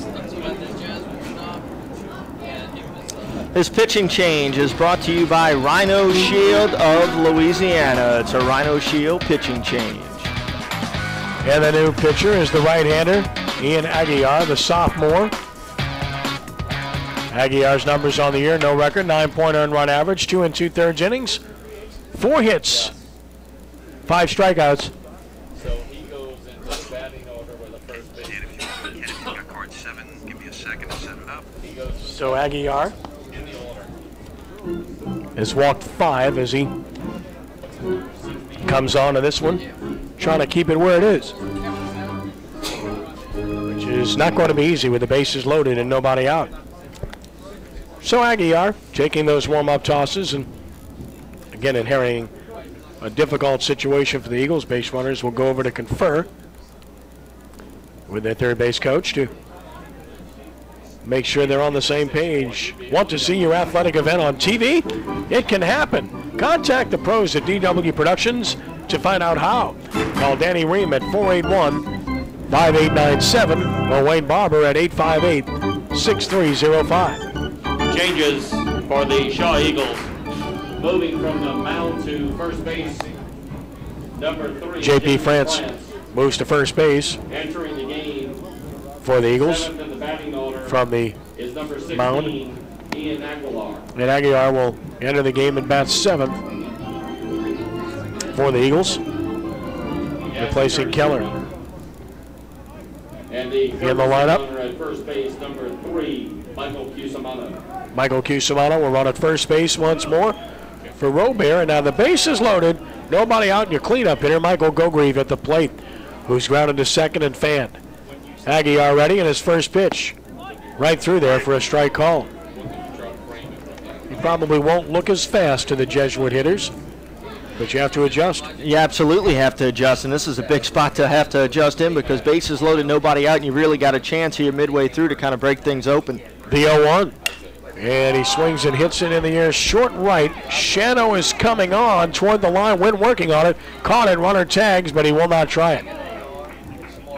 So a big out for Aguilar as he gets Gogrieve to fly to right.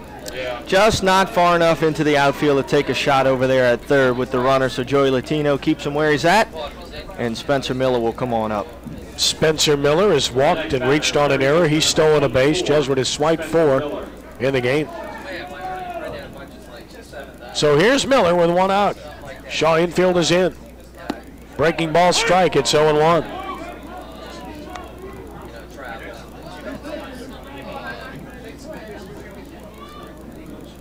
No balls and a strike on Miller. Spencer waiting. And the 0-1. Sits high. Even at 1-1. Jesuit with a run in the bottom of the 3rd. Shaw Connor with a run in the top of the 4th. And the Blue Jays with a run here in the bottom of the 4th have a 2-1 lead. And the 1-1 pitch rolled foul, third base side. Miller in the hole, 1-2. Crabtree is on deck.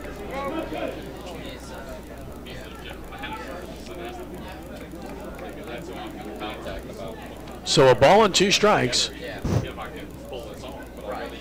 Well, Doug Faust knows how important it is to keep things where it's at. That's why he's got this infield all the way in. They've even got the middle guys in to where they're definitely going to have to come to the plate. They won't even attempt to turn 2. On 1-2. Another pitch on the way high, got away from him. 2 balls and 2 strikes.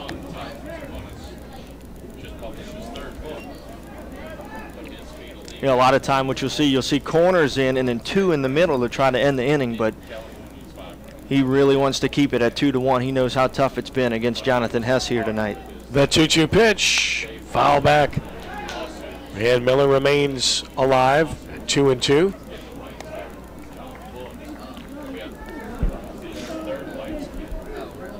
Still 2 balls and 2 strikes.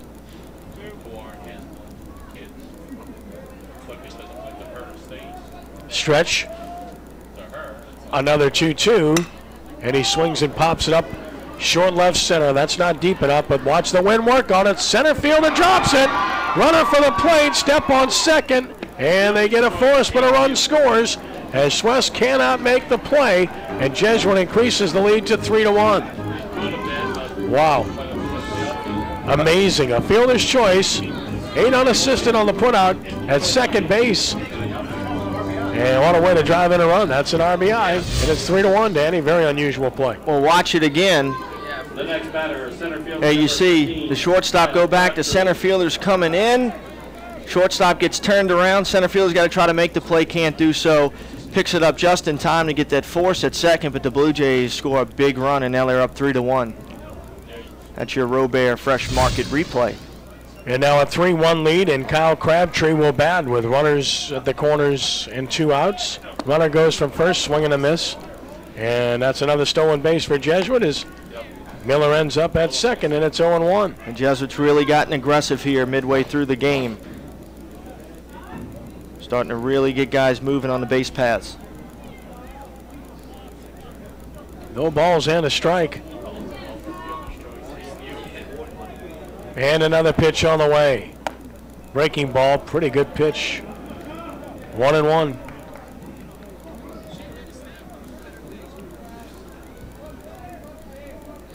One ball and one strike.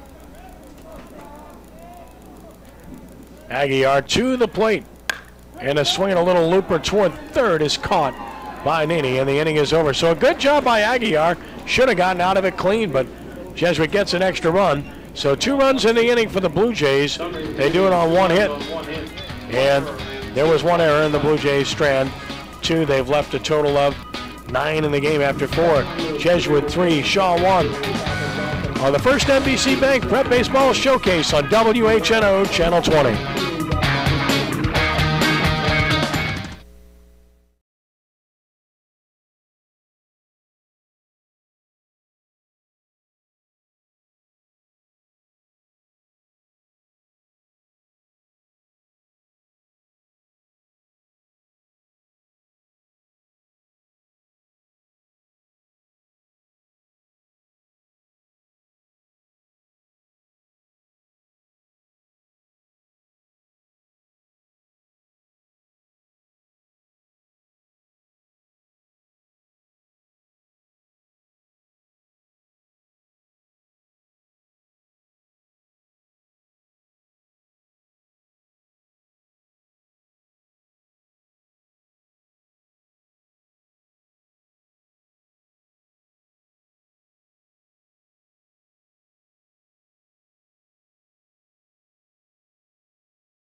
Tonight's game is brought to you by First NBC Bank, where we pride ourselves on stability and soundness, high-quality service, long-term relationships, credibility, and efficiency. Stop by one of our 16 branches. First NBC Bank. Come experience the difference.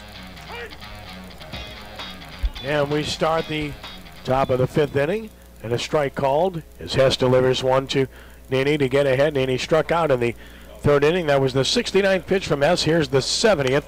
And it's a fly ball right field. The wind's going to work on it toward the line. Long run, and that is a foul ball. In the foul territory, chased over there by Roy. But the wind blew it foul, and the count goes 2-0-2 as Hess pitches with a 2-run lead for the first time in this game. Incidentally, J.P. France done, and this was not his day, and yet his line is really strange. 3 innings plus 2 hits, 3 runs, but none were earned. And he walked 9 and threw 2 wild pitches and struck out 5. Could lose, cannot win. 0-2, down a ball, 1-2, and Jesuit did not hit France, but he just wasn't sharp here this evening. Yeah, he definitely wasn't the way he normally is, you know, and that may have something to do with this weather. It may have something to do, like we said, about losing some of those borderline calls and getting a little frustrated out there and losing some focus. 1-2 misses down, 2 balls and 2 strikes.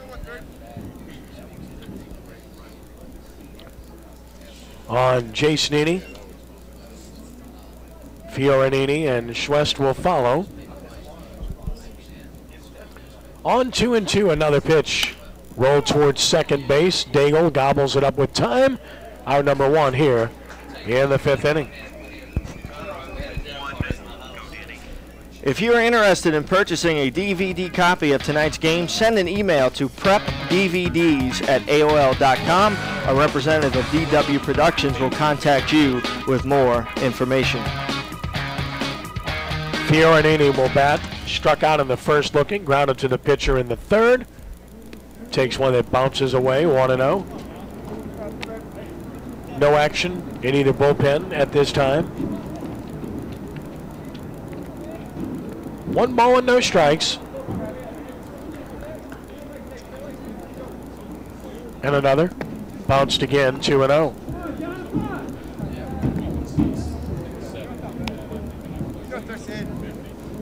So 2 balls and no strikes. Jesuit bullpen will stir.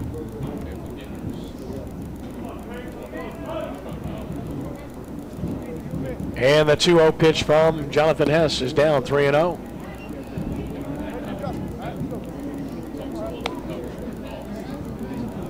3 balls and no strikes.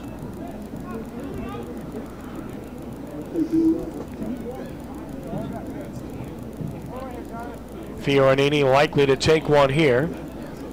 And does, down and out, ball 4 so. 1 out walk issued here.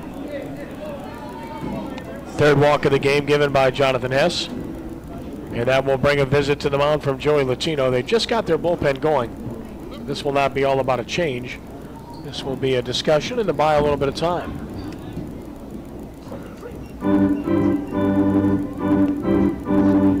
Jesuit with the right-hander up in the bullpen. And that is a good look at him. C.J. Afrod, the very talented sophomore, throwing in the bullpen. Visit complete, and each Tuesday night on WHNO, we bring together sports, faith, leadership, and community service on Talkin' Chalk. Join host Ken Berthelot as he takes a look at some of the best off-the-field stories in area high school sports. That's Talkin' Chalk, Tuesdays at 6:30 here on WHNO TV. Cody Swest will bat now for the Eagles. It's grounded to the pitcher, fly to center. Fiorini with some speed has a good lead. Hess has been throwing over there a lot. Pitch high with a heater. Heater sounds good about right now. Absolutely. It's a chilly night. It really got cold here today. But not for Wayne Barber. He mans up, okay? He just mans up. He's out there braving these elements all night long.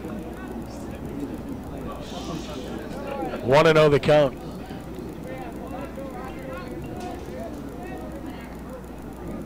Stretch and the pitch. And a strike called, 1-1. So 1-1 the count. Blue Jays leading 3-1 here in the top of the 5th. Shaw's out hit Jesuit 3-2. 1-1. 1-2 now as Hess gets ahead. Shano on deck.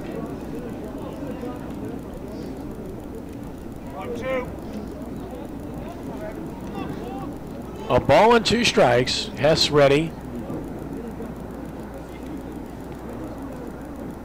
And brings another. Breaking ball, froze him, and got him looking. Quality pitch takes care of Swest, round number 2. Really nice breaking ball there by Jonathan Hess. Good 12-6 movement, retiring the Shaw Eagle hitter. And Hess with 7 strikeouts in the game now. His second out of the inning is Garrett Shano, who's reached on an error, scored a run, and struck out. And the pitch high for ball 1.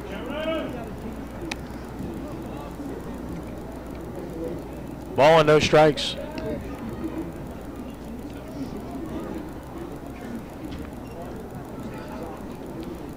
Ready once more.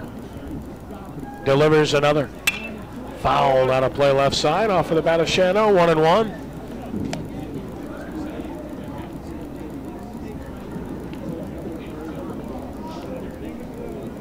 So a ball and a strike on Shano.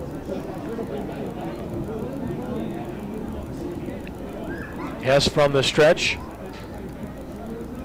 And to the plate, runner goes, and a ground ball towards short slowly. Prier has it, guns to first, and gets his man inning over. No runs, no hits, no errors, 1 left. They've stranded 5. Bottom of the 5th coming. Jesuit leads 3-1 over Shaw.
Grunman's Athletic Company, the South's premier institutional team and recreational dealer of uniforms, equipment, and sports medicine supplies since 1955. Call Grunman's at 833-6602 or visit grunmans.com. Grunman's, it's more than a game.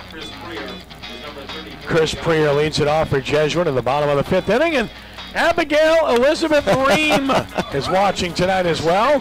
Born February 17th. She just bettered my neighborhood significantly. Yeah, we're really excited. She's adorable. Chrissy and I couldn't be any more thrilled than for her to be our first child. I mean, it's really been a great experience. It was nice to see her eyes closed and sleeping, because I know you haven't slept in about, I don't know, 2 weeks or so. Well, my wife's really the one. I mean, she's been fantastic. She tries to let me rest as much as she can so I can get up and go work the next day. But no, it's really been a blast, and we're just so excited. And you know, Chrissy's been a great mom to Abigail, and it's been a great experience for our family. Now 3-1 to Prier. Boy, this has been the pattern.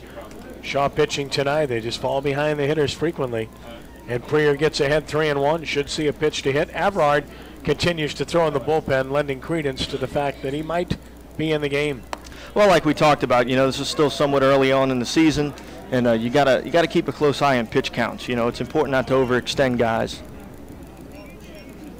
So the runner is aboard to lead off the inning with nobody out, and that will bring Alex Roy on.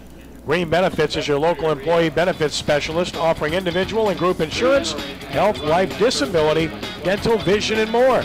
If you're a business owner and want to receive a free benefits assessment, call 481-5897. Runner aboard, nobody out, pitch on the way. That is high to Alex Roy, 1-0. So again, fall behind, fall behind. That's been the theme. Yeah, and that's probably why this has taken a little bit longer than normal for a high school game, only in the 5th inning here. 1-0, shows bunt, pushed at it, doesn't get it, 1-1. Roy has walked and struck out in the game. Jesuit up 3-1. Might be thinking that one more run would be the clincher, if you will.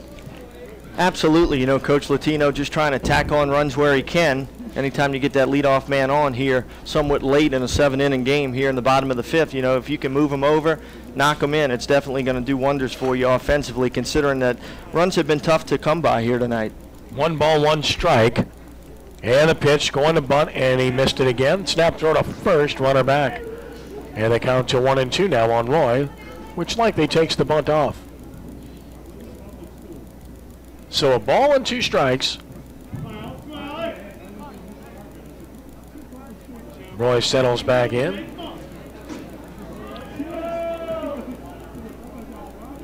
And the 1-2, swing and a miss, so can't get the bunt down, and good pitch on the breaker by Aguiar gets Roy for out number 1. And that will bring Austin Duncan to the plate. Number 7, Austin Duncan. Austin has walked twice. He has scored a run. And the first one with the runner going is a ground ball towards second, and it hit the runner. So that's 4 unassisted put out. A base hit, of course, and the 4 unassisted put out. Austin Duncan gets credit for the hit, but the runner is out. That's the second time this week we've seen that, Kenny, and you don't always see it too often. Strange. We saw that last week in the game between Brother Martin and Holy Cross. You really don't see that very often. Mitch Alexander. So 2 gone, and Mitch Alexander bats. He has a single and an RBI. That came in the 4th inning. He scored a run as well. So here's Mitch. Here's the pitch. That is high, ball 1.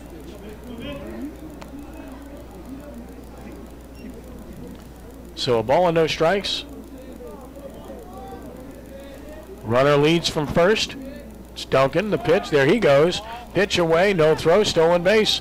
So Jesuit continues to run wild here. That's 5 stolen bases in the game for the Blue Jays. Yeah, they really turned it on from an aggressive standpoint. Midway through this game, like we mentioned earlier, really getting guys in motion on the base paths and trying to make things happen, and really, you know, that's going to be key in this prep season with these new bats. 2-0 misses in, 3-0 to Alexander with Daigle on deck. Blue Jays with 5 stolen bases, 3 hits in the game, lead 3-1 here in the bottom of the 5th. And the 3-0. Way high, walked him, so yet another walk. 2 in the inning, 11 in the game issued by Shaw. And now Armand Daigle to the plate, who's walked twice, stolen 2 bases, scored a run, is 0 for 1. Aguiar needs to find the strike zone here, trying to keep the Eagles in touch in the game.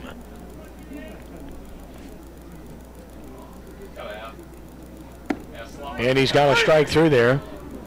So Aguiar gets ahead. No balls and a strike.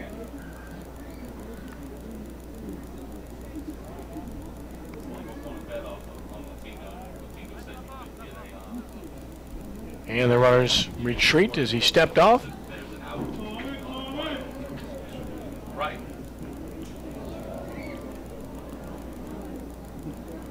No balls and a strike.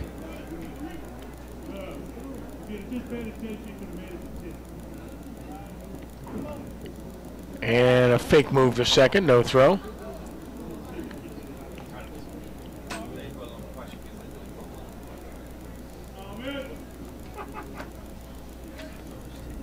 Runners again away, first and second, as Aguiar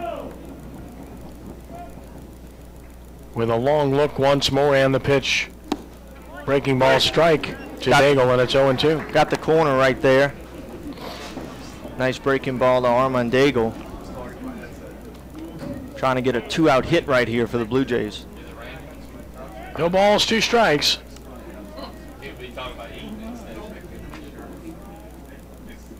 Aguiar delivers, and a good hook, got him. Nice pitch.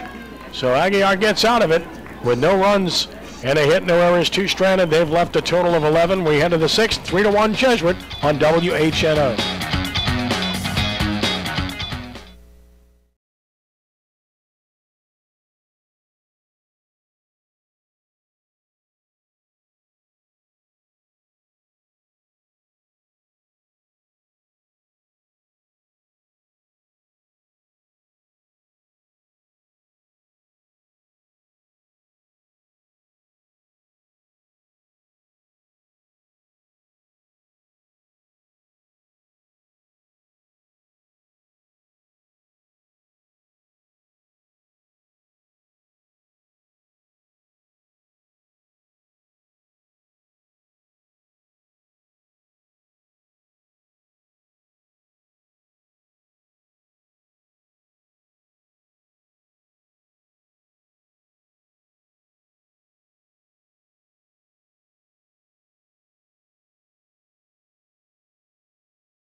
If you want to save up to 40% on auto insurance, call former Shaw and LSU pitcher Chase Dardar with State Farm Insurance. You can also get auto, homeowners, and life insurance, banking, and financial services. Call Chase at 504-861-4529 or visit chasedardar.com. And Chase's Eagles are down 3-1 as we head to the top of the 6th here. And ball 1 to Shane Poole, the 87th pitch from Hess, who's still there on the mound. And he delivers away, and it's 2 balls and no strikes. Poole is walked, grounded out unassisted. France and Landry to follow. And the 2-0 pitch, 3-0. Shaw looking for base runners here. Jesuit bullpen is busy with Avrard. He's been up for a while, so you know he's ready when needed. Shaw's still very much in this game, Kenny, down 3-1. You know, they still got 2 at-bats to go. Doesn't take long to come back in high school baseball. Way high, so a leadoff walk issued here in the top of the 6th inning is the 4th given by Hess. And Shaw will get J.P. France to the plate, single homer run in the 4th inning, their only run. He's also grounded into a double play.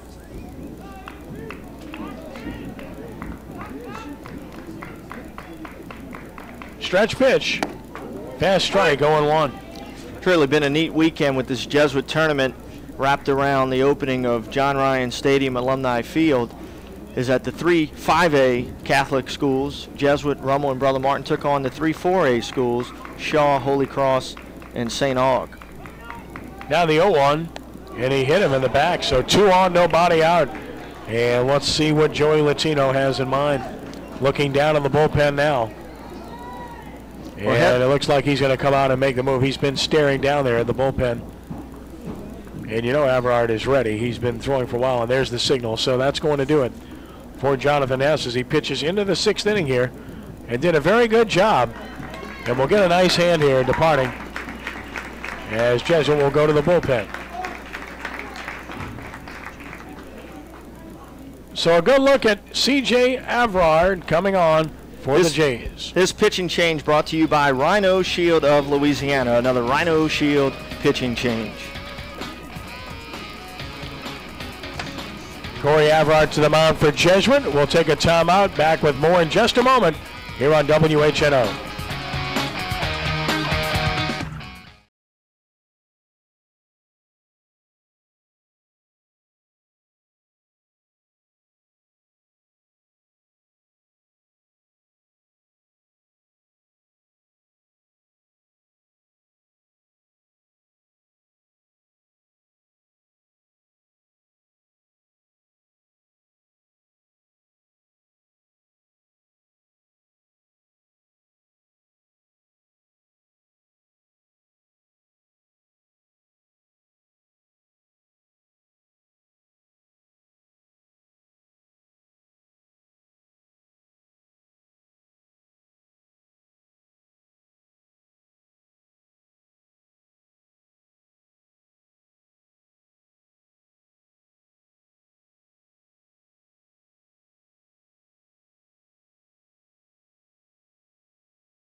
C.J. Avrard on for Jesuit, 1-1 with a 3.39 earned run average. 10 in the 3rd innings pitched, 13 hits allowed, 7 strikeouts for Avrard on the year. He's walked 6. On-base percentage of .457 against him. This is a very good-looking young pitcher who's a big-time prospect for Jesuit. He inherits a tough situation, 2 on, nobody out, and a 2-run lead. Colin Landry might be bunting. We'll see. The pitch, he squares the bunt, took a ball down and away. 1-0. Tell us about Avrard, Danny. Well, he comes from good genes. His dad, who pitched at Rummel, could really wing it. He could really throw it. And, you know, he's the same way, being a youngster here, only a sophomore, already throwing at the varsity level. A lot of tools, and he should have a pretty bright future in the pinstripes. 1-0, squares the bunt, bunts it toward the mound. Oh, he took a look at 3rd and went to 1st for the out.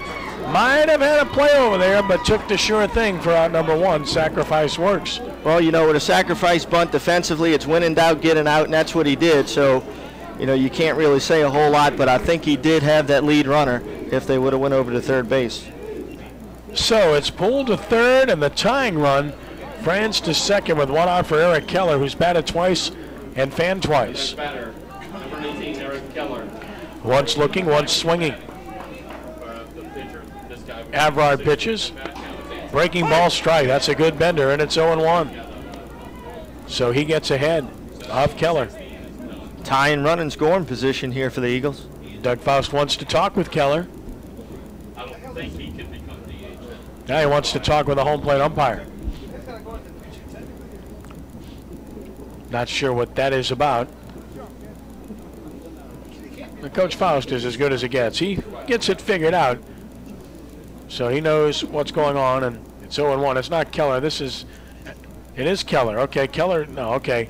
I'm sorry, I'm being distracted here. Keller is the batter, as I said, and he'll step back in here momentarily with an 0-1 count. 0-1 the count, so Keller will stand back in.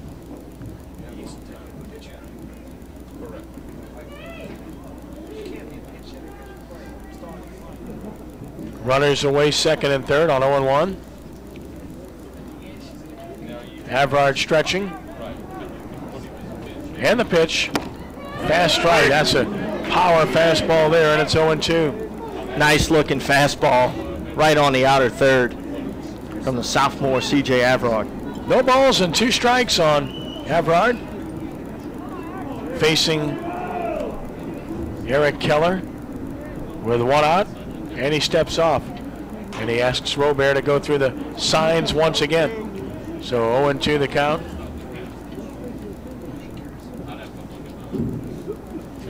Avrard again getting the sign. Taking a lot of time here. Gets the one he wants ready now from the stretch. Bounced a breaker. Good job by Robert to shift the weight and get in front of that one. 1 ball and 2 strikes, and that's what you want to see from a catcher. Don't reach for the ball. Absolutely. Get to the ground. I mean, that's the biggest thing. Get to your knees, block up that hole, and become a wall back there. Keep everything in front of you and keep those runners at bay. 1 ball and 2 strikes. And Keller takes it down and out again. Same thing. Robert blocks, and it's 2-2. Another good job by Matt Robert of getting out there, keeping everything right out in front of him. You know, it's a big run sitting on third because a 3-2 game is much different than 3-1. 2 balls and 2 strikes. Avrard ready. And the 2-2. Breaking ball struck him out swinging. Boy, that's a really good hook. Really nice looking breaking ball there by C.J. Avrard. Changing things up there on the Eagles hitter and getting a big out for the Jesuit Blue Jays now. For all the latest news on high school, college, and pro sports in Louisiana, be sure to visit SportsNola.com. SportsNola features a team of area writers offering unique opinions. Plus, catch our first NBC video updates. It's all at SportsNola.com. Pitch inside a ball to Soden, 1-0. Soden is singled sharply to center, and he is fanned. Tying run at second. Lead runner at third with 2 outs. Avrard with a 1-0. Down, and it's 2 balls and no strikes. And you know, Joey Latino would really be excited to see his sophomore come out of the pen and get out of this jam right here. That would really mean a lot as far as being able to bring him in some really high pressure situations later in the year. And yet another discussion between Doug Faust and the home plate umpire. And now we're going to get a runner, so that's why we waited. And of course, that's the tying run, so they go with some more speed, and Vincent Lico will bat, or rather will run. Lico will head to second base to run here. Well, you know, in this situation, Kenny, as a third base coach, you've got to wave that backside runner. You've got to try to score that guy from second. He's the tie-in run. You've got 2 outs. You're in the 6th inning, very late in this game. On a base hit, you can bet Doug Faust is going to wave that second runner. 2-0 is a hot one for a strike called, and it's 2-1. So he took that opportunity right there to put a little bit more speed on the bases. 2 balls and a strike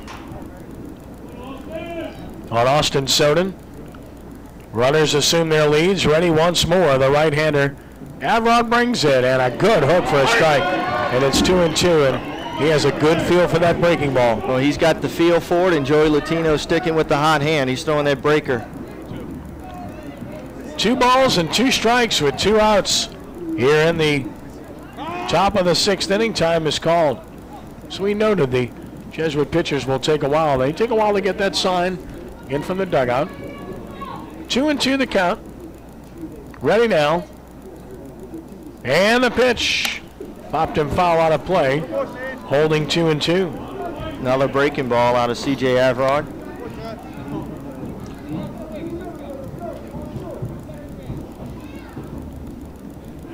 Soden back in. Runners away second and third.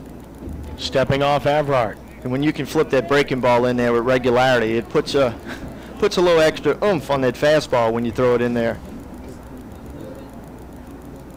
Now ready, runners lead, and Avrard delivers a ground ball to third, handled by Miller. Throw is true, inning is over. No runs and no hits, no errors and 2 stranded. Shaw has left 7. 3-1 Jesuit on WHNO.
Tonight's game is brought to you by Gibbs Construction, a leader in the construction industry in Louisiana and the Gulf Coast for 35 years. Builders of the New Orleans Arena and the Ilario Center, transforming dreams, visions, and plans into reality. Gibbs Construction. And a pitching change for Shaw as they go to their third hurler of the game to start the bottom of the 6th inning.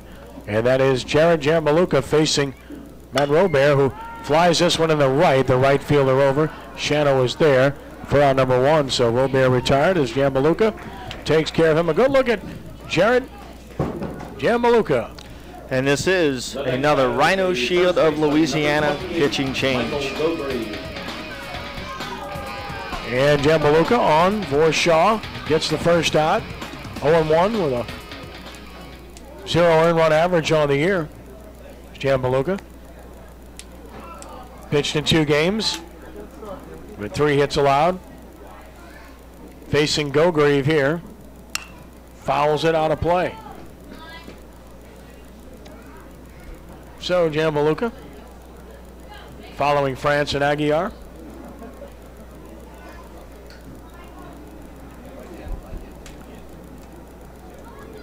Jambaluka ready.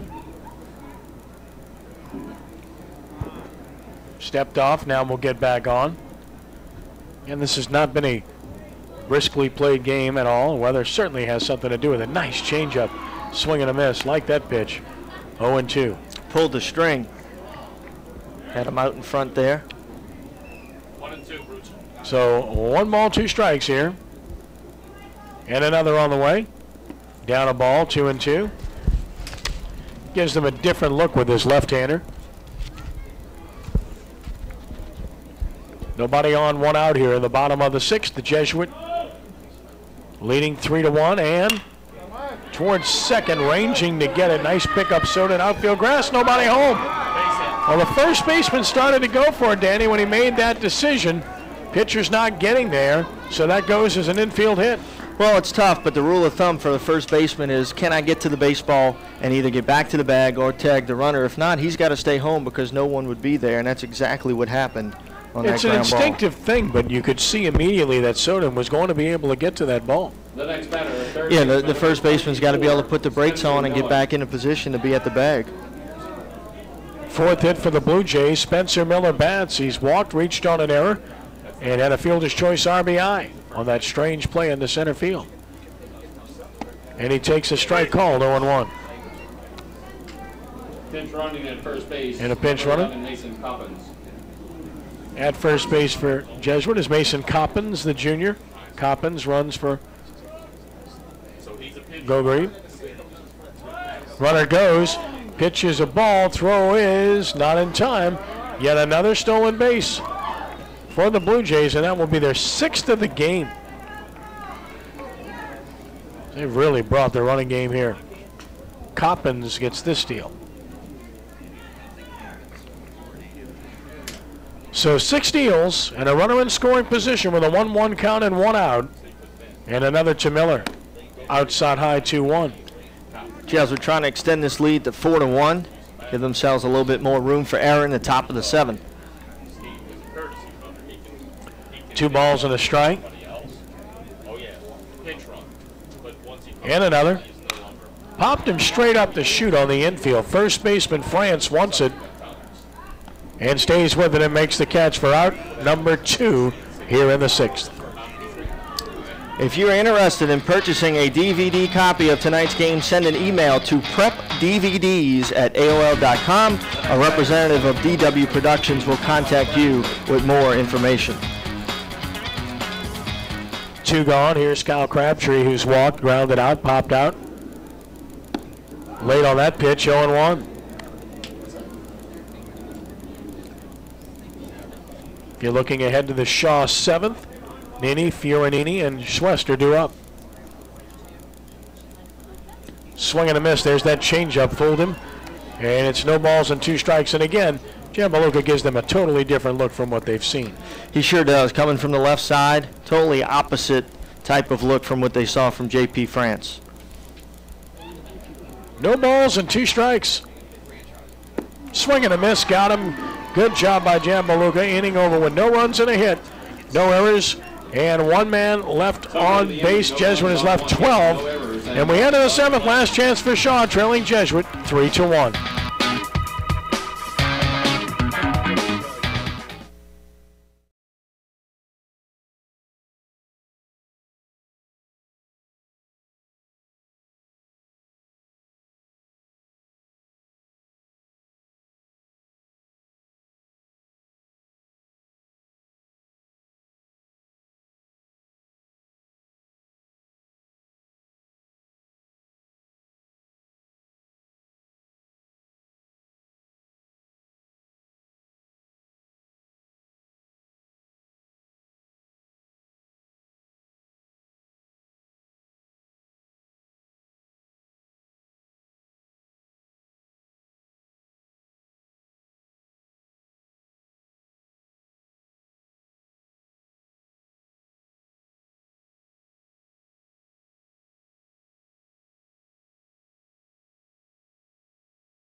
Tonight's game is brought to you by First NBC Bank, where we pride ourselves on stability and soundness, high-quality service, long-term relationships, credibility, and efficiency. Stop by one of our 16 branches. First NBC Bank, come experience the difference.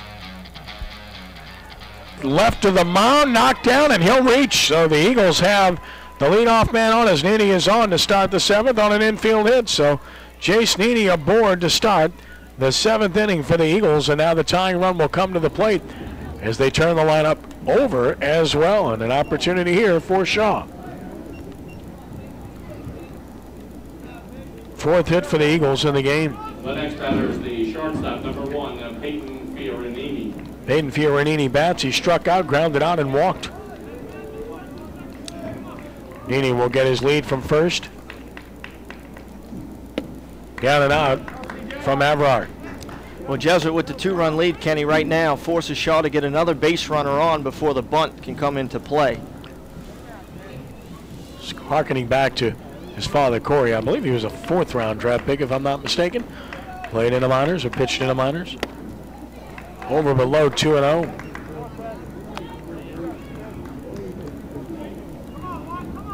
I remember Frank Cazzo telling me how good his dad was when he was young and how much promise he had. 2-0 the count. Here's the pitch. And down and out, 3-0. So here's an opportunity beckoning for the Eagles here in the 7th. 3 balls and no strikes, and you know Fiorenini will take 1, if not 2 here. Well, if he gets on, it's a really key situation because then you can sacrifice the runners in the scoring position. On 3-0. Strike called a high strike, and it's 3-1. Let's see if Fiorenini is taking again or swinging here. Looks like he may be. I thought I saw Doug Faust put up the old universal take sign, the 1 finger. On 3-1. Yep. Strike called 3-2. So, and I agree with that, by the way. You still have a good cut here if you want it. 3-2 the count. Bullpen will start for Jesuit. Looks like we'll get it's a really big pitch right here, Ken. On 3-2, a swing and a ground ball short. Gets there slowly. Long throw to first. Safe at first. 2 on. That's a base hit, an infield hit for Fiorenini, and here come the Eagles. So back-to-back infield hits. You can see that was going to be trouble. Not hard hit. Freer had to go deep in the hole. And Fiorenini can run some, and now the Eagles have a great opportunity with 2 on, nobody out, and Cody Schwest coming to the plate. Migliori throwing in the Jesuit bullpen. Schwest is grounded out, flied out, struck out. Eagles now have 5 hits in the game. Well, you can bet you're going to see a sacrifice bunt here. That would put the tying run in scoring position. Squared early, took a breaker down, ball 1. Trying to put pressure on the defense here. 1 ball and no strikes. We'll see what kind of bunt coverage call the Blue Jays have on. If the ball's bunted in the right spot, they may try to go and get that lead out. On 1-0. Took it away, and now it's 2-0. So it gets more dicey. 2 balls and no strikes. Well, the biggest thing you've got to do if you're C.J. Avrard, Ken, is just throw a strike right here. He's going to bunt it, let him put it on the ground, and then you've got to make a play. But you don't want to walk him. 2 balls, no strikes, and a strike call. That's a big strike for Avrard, and it's 2-1.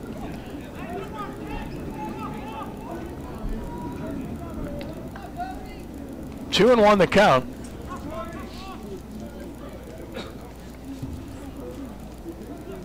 And again, a long time being taken here. And the pitch. And it's down, and now it is 3-1. And there's a hitter. This is a tough pitch because you're up there to bunt. At the same time, the temptation is to take here. Yep. But, you know, in this kind of situation with nobody out and the ability to get that tying run and scoring position, you just got to get a strike and try to put it on the ground. And he tried to bunt it. It's a foul ball on a borderline pitch. It's full 3-2. That's what I'm talking about. Now an even tougher position for the hitter to be in. I don't think he's bunting here. We'll see.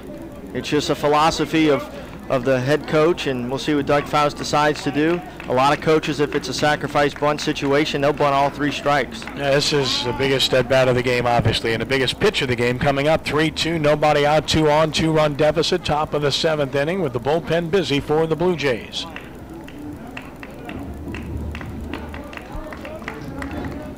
On 3-2, Avrard brings it, and he swings and fouls it. He was right on that pitch. Fouled it right back to the screen. Schwest had that time pretty well. Well, if the Blue Jays, you know, get it the way they want it right here, they'll get a ground ball in the infield and be able to turn a double play. That's obviously the play that the Blue Jays would like to see in this spot. Get you a ground ball now that he's swinging away. Each team has turned 1. Here it is. Breaking ball missed inside. Bases loaded. Nobody out. West draws the walk, and the Eagles have loaded them up with nobody out here in the 7th. And here is Garrett Shano to the plate in a big situation. He has struck out, reached on an error, and scored and grounded to short. And he came in at 421, and he is clearly one of their best players. Left-handed hitter, wind blowing across toward right. Bases loaded, nobody out. You know, you've got a 2-run cushion, so Joey Latino is going to leave the infielders back and try to turn the double play here. You can give up one more run and not have to really worry about it. Missing high and away, ball 1, 1-0.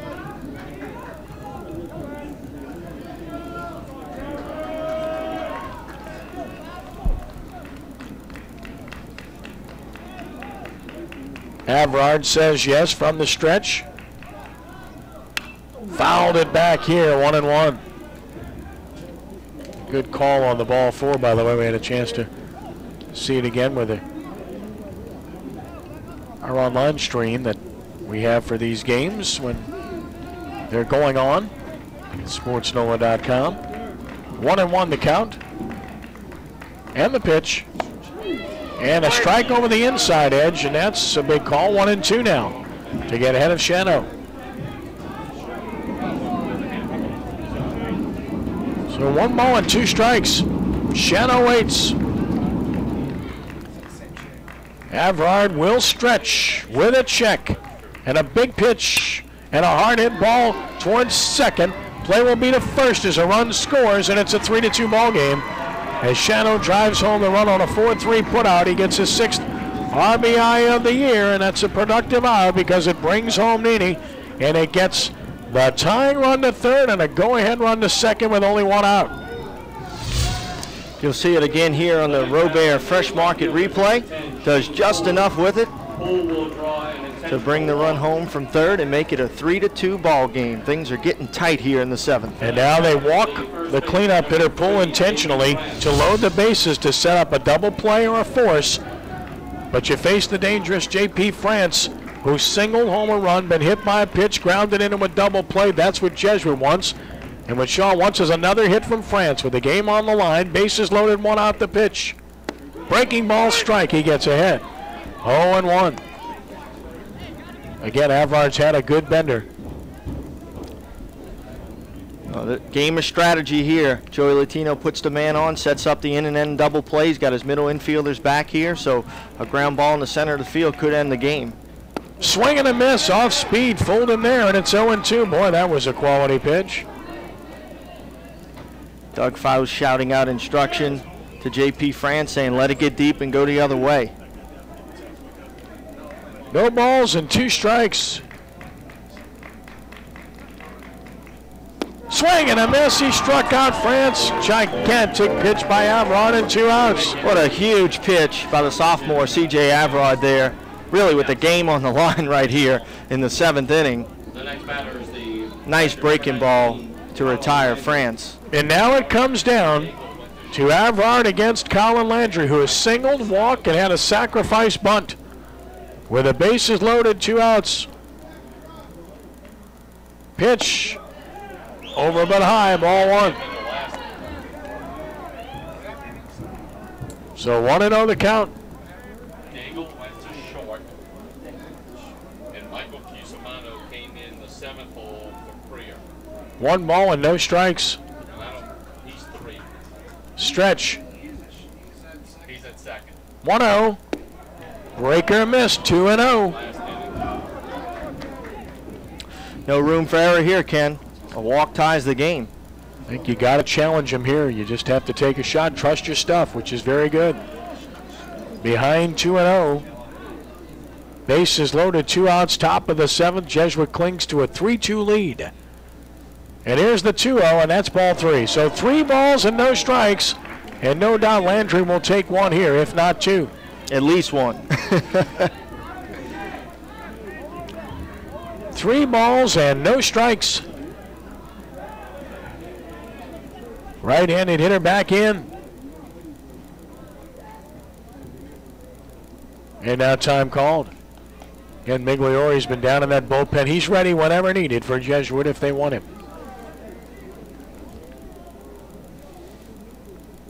on 3-0. Here it comes. That's a strike, and it's 3-1. Bat on the shoulder. Will we see that again here? In my opinion, you got to let your hitter hit. You got to trust that he knows the strike zone, and if it's there, you got to give him the opportunity to swing the bat here with the game on the line. 3 balls and 1 strike. Ready once more. Here is Everard's pitch and a swing and a miss. And now it's full 3-2. And oh, what a situation here. Merry-go-round begins. Most exciting play in baseball. Here we go. 3-2, 2 outs in the 7th inning of a 3-2 game. 3-2 the count. As soon as the runners check off that Everard is going to the plate with it, they'll take off. A base hit will easily give Shaw a lead. Stands back on does Everard. Landry stands back in. Runners will take off. 3-2. Here it is. High, and we're tied. 3-3 on a bases loaded walk to Colin Landry here in the 7th inning. Fioranini scores, Swest to 3rd, and now the Eagles will hope to do some more damage, and they'll do so with Jared Jambaluka at the plate. Well, the Eagles haven't stopped playing. They've clawed back into it, and here we are, tied up in the top of the 7th. Here's Jambaluka, bases loaded, 2 outs the pitch. In there for a strike, and that's the key to get ahead. That is the key. Throw strike 1. No balls and a strike. Huge for pitchers. Throw strike 1. Eagles have battled back with 2 in the 7th here to tie. On 0-1. The pitch to Jambaluka and a swing and a foul, and now he's in the hole 0-2. So now Everard a pitch away from sending it to the bottom of the 7th tied. And now we'll get another pinch runner here. See a lot of this in high school baseball, and this is Calarocha is going to run. 0-2 the count. Ready once more. With the 0-2. Roll towards short. Prier has it. His throw will be to first, and he got him for the out. The inning is over. He elected to slide at first. Didn't work, but Shaw scores twice. And they do it on 2 hits with no errors. Strand 3. Tied at 3 as we enter the bottom of the 7th.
Three as we head to the bottom of the 7th inning.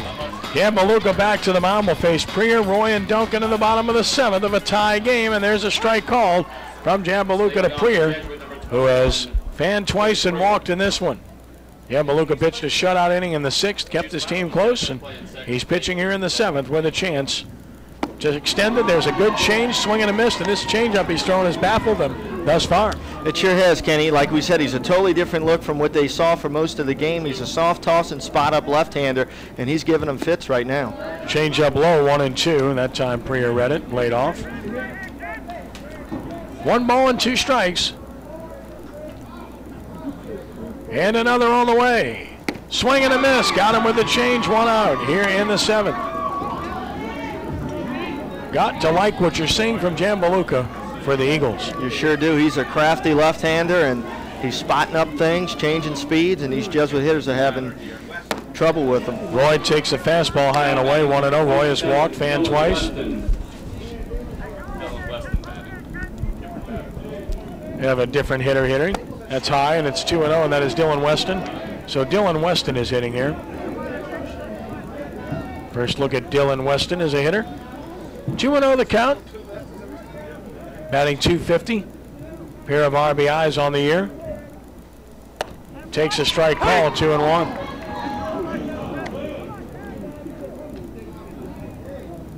Two balls and a strike on Dylan Weston.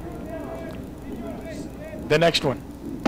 That's, my goodness. Called a ball, and it's 3-1. Wow. That was interesting. Oh, my. So 3-1 the count. And the pitch. Okay. Fly ball center field. Center fielder surrounds it. He's there and makes the catch for out number 2. Schwest handles it. So 2 gone. 1 out away from extras. Duncan will bat. Well, this one's been a great game here in the first NBC Prep Baseball Showcase, and if you're interested in purchasing a DVD copy of tonight's game, send an email to prepdvds@aol.com. A representative of DW Productions will contact you with more information. Austin Duncan has walked twice, scored a run, singled, he's stolen a base, and he'll try to start a 2-out rally for Jesuit here, and he takes a strike call. Jambaluka gets ahead.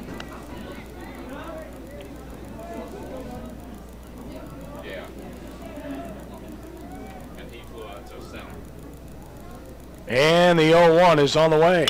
And he swings it into right center, might drop, and it will. As a base hit for Austin Duncan as he flares one into right center field for a 2-out hit here.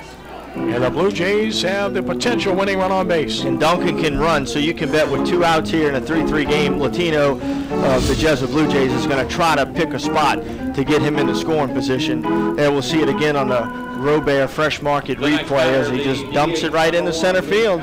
Hit him where they ain't, and he's on with 2 outs. Mitch Alexander bats. He's singled and walked. He's driven home a run. He's 1 for 3. Jesuits run all night, but now a left-hander to contend with, and he makes a move to first. Again, 6 stolen bases for the Blue Jays, and the optimum situation for them would be to get Duncan to second base here. But once more with a left-hander on the mound, it's a more difficult task. And he's quick to the plate, by the way. Strike call, a little bit of a slide step there. Yeah, he does a good job of getting the ball to the plate quick and giving his catcher time to make a throw. Ready? And he has it picked off. Throw down to second is low, and it's there, and he's out. Good job of fielding that one by the shortstop, Fiorenini. It's a 1-3-6 putout, and that will end the 7th inning with no runs and a hit and nobody left. First inning that Jesuit leaves no one on base. You can watch the good pick and tag. We head to extra innings, tied 3-3.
On to the 8th inning, tied at 3.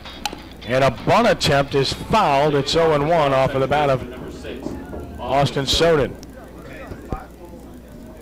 So no balls and a strike here.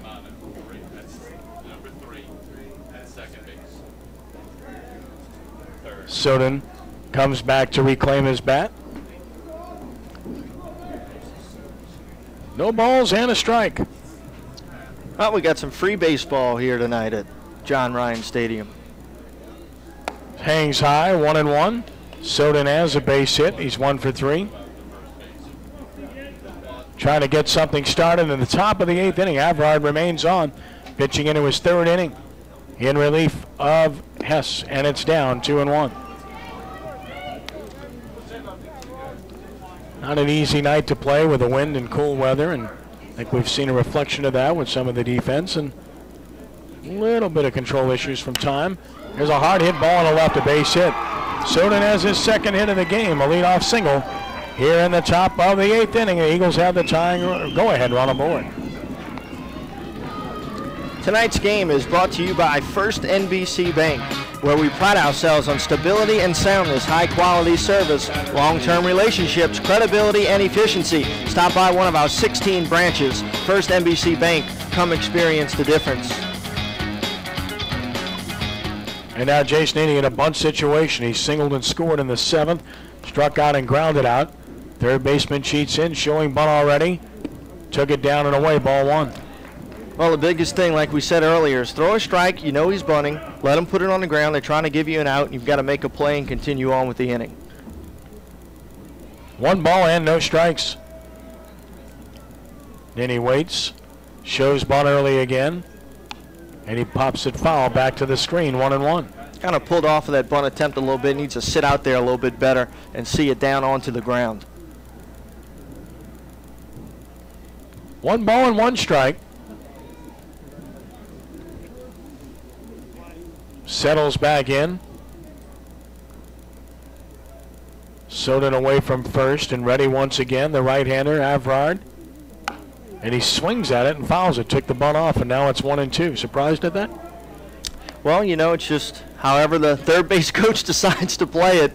You know, he's Doug Faust down there managing things here. This is definitely, you know, a strategic part of the game now that you're an extra inning. So, you know, obviously he's going to try to put his kids in a position to win this game here tonight. 1 ball and 2 strikes.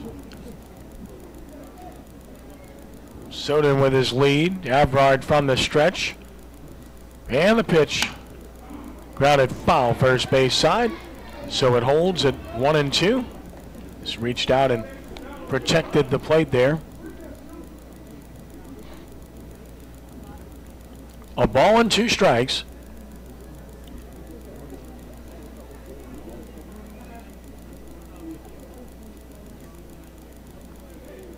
And another on the way. Fouled out of play, so he holds 1-2.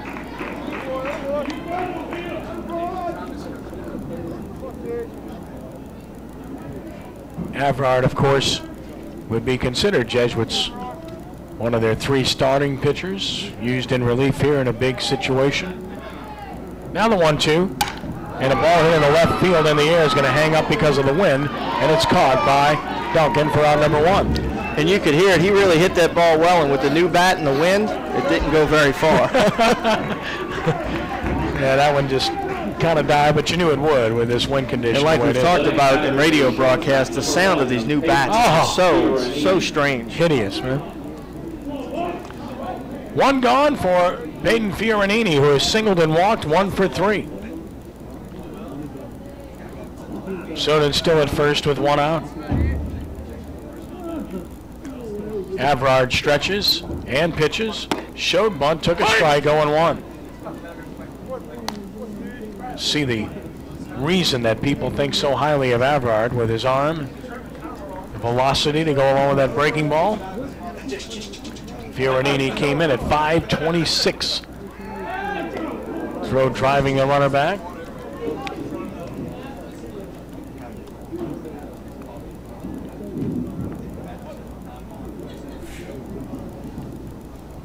Play him straight away defensively. Ready once more with the 0-1. Line drive, right side, foul down the right field line, and it's no balls and 2 strikes. And again, anything in the air that way is going to be pushed hard right.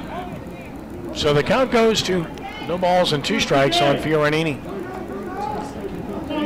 You're looking ahead to the Jesuit 8th, top of the order. Alexander, Daigle, and Robert. If anybody gets on, go green. Shaw wants to do some damage right now. 1 on, 1 out here in the top half of the 8th, and Fiorenini at the plate.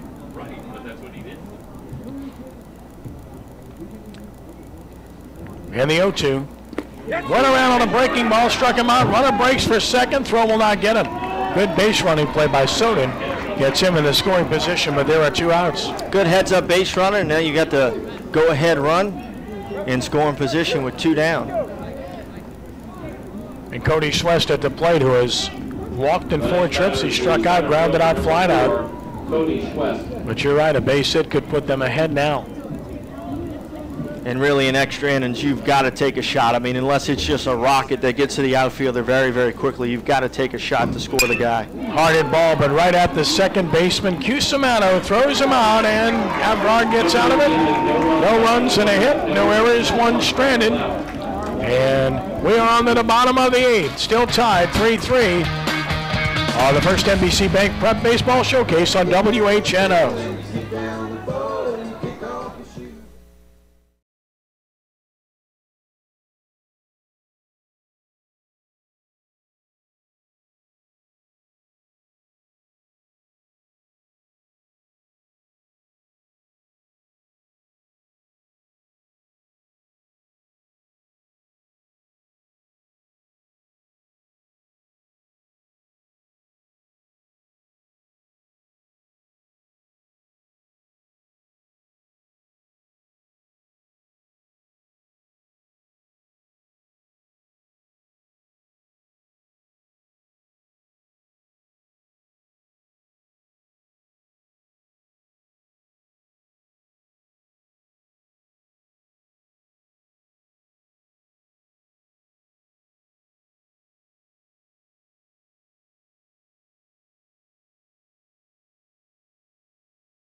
Alexander takes the ball low as we start the bottom of the 8th inning, tied 3-3. Daigle and Robert to follow against Jambaluka for the Eagles. Strike call, 1-1. Jambaluka's been throwing strikes. Alexander a threat to bunt. Third baseman Nini is way in. Breaking ball over but low, 2-1. Jesuit needs to try to get this leadoff man on. Alexander can run, so it'll really do wonders for the Jesuit offense here in the bottom of the 8th if he can reach base. Jammed him, and he fouls it over toward the Blue Jay dugout. And it's 2 balls and 2 strikes. Migliori over there has been throwing quite a bit. The bullpen in this game. Could see him at some point. And you could see Jeff Chapuis all bundled up in that last shot. Not going to see him on the mound in this game. And Alexander retired by Soden for out number 1. Jambaluka continues to do the job. Do you speak fresh? At Robert Fresh Market, you can buy freshly made sushi, find fresh, locally grown and organic produce, along with a vast assortment of signature catering items. Stop into one of 3 Robert Fresh Market stores today. Daigle takes one that just missed a change-up. You saw the catcher Landry trying to frame it. 1-0 the count. Daigle has walked twice, stolen a base, scored a run. He's 0 for 2. 6 hits for the Eagles, 5 for the Blue Jays. And this is in the air to right center, and the wind's working on it toward the gap. Center fielder on the run, can't get it. That ball's going to get deep into the gap. He's going to round second. He's going to try for third. They've got a play. The throw is right on the money. He's out at third. Perfect relay throw. You can't do any better by Fiorenini. And you just can't do a better job than that. 9.65 on the putout. Nails him at third. You can't blame him for taking a chance. Just a perfect executed relay. Perfect execution on the part of the Shaw Eagle defenders. And you've got to take that shot there. I mean, Joey Latino definitely made the right read to keep him trucking. He had a full head of steam. No reason to stop him. They just made a great play. Tip your cap. The catcher, number 4. Outstanding defensive play. 2 gone now, and Robert bats with the bases empty and takes a strike called. It's 0-1. Again, if you can get that ball that way airborne, it's going to carry well enough, and it's going to slice too. And we saw that there. Great effort by Swess, the center fielder, laying out for it. Couldn't quite get it, but what a job by Shano to get there.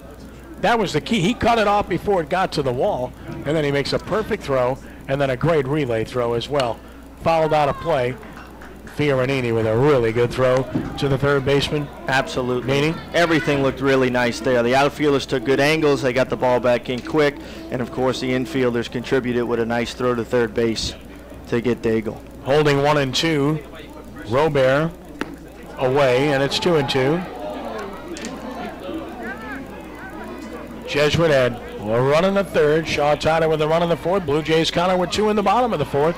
Stayed that way until the 7th when Shaw plated 2.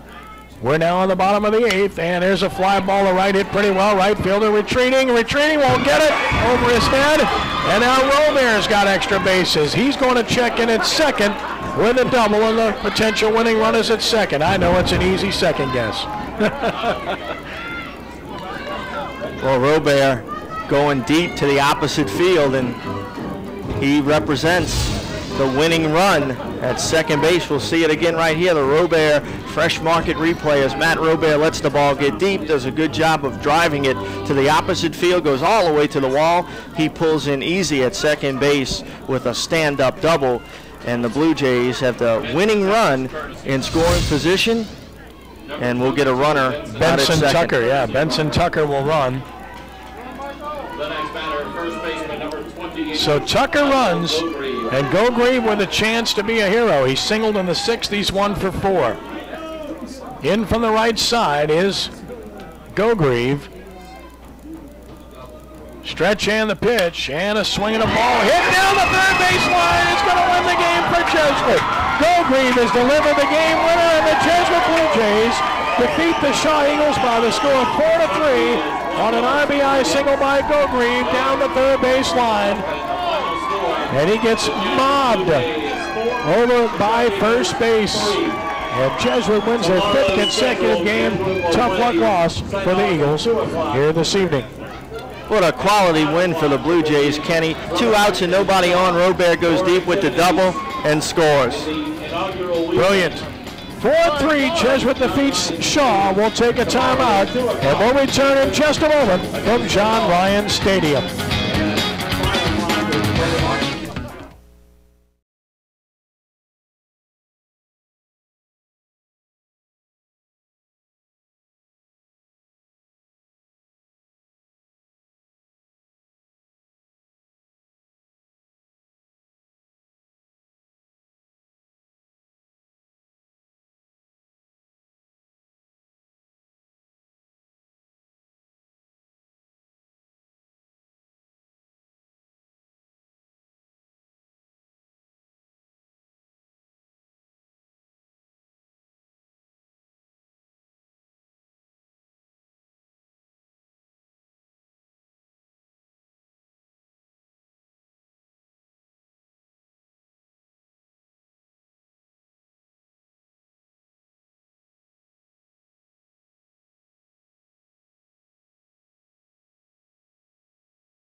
Jesuit defeats Shaw 4-3 in 8 innings in a thriller here at John Ryan Stadium this evening. 5th straight win for Jesuit to move to 5-2 on the year, and a tough luck loss for Shaw, which drops to 3-4 with the defeat.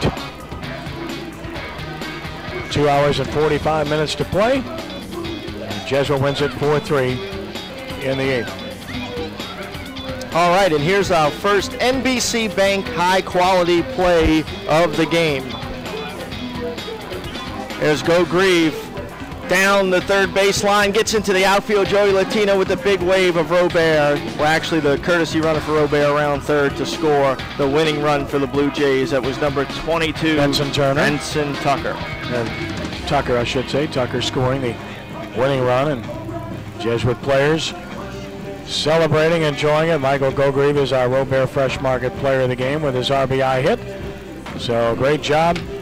As Jesuit wins it by the score of 4-3. Danny, a really exciting game here. It wasn't the cleanest played game, but it was an exciting game nonetheless. Oh, an outstanding ending. Just an unbelievably hard-fought win for the Jesuit Blue Jays over the Shaw Eagles here tonight as part of the first NBC Bank Prep Baseball Showcase. Our final score again, Jesuit 4-3 over Shaw. Thanks for joining us tonight. We'll be back next month with the final 2 games of the first NBC Prep Baseball Showcase. The Archbishop Bumble Raiders and the Brother Martin Crusaders square off in a District 9-5A game April 9th at 8 p.m. For Danny Ream, Wayne Barber, and our WHNO crew, I'm Ken Trahan. And once again, your final score, 4-3 Jesuit over Shaw in innings. God bless you one and all. Rounding third and heading home. So long.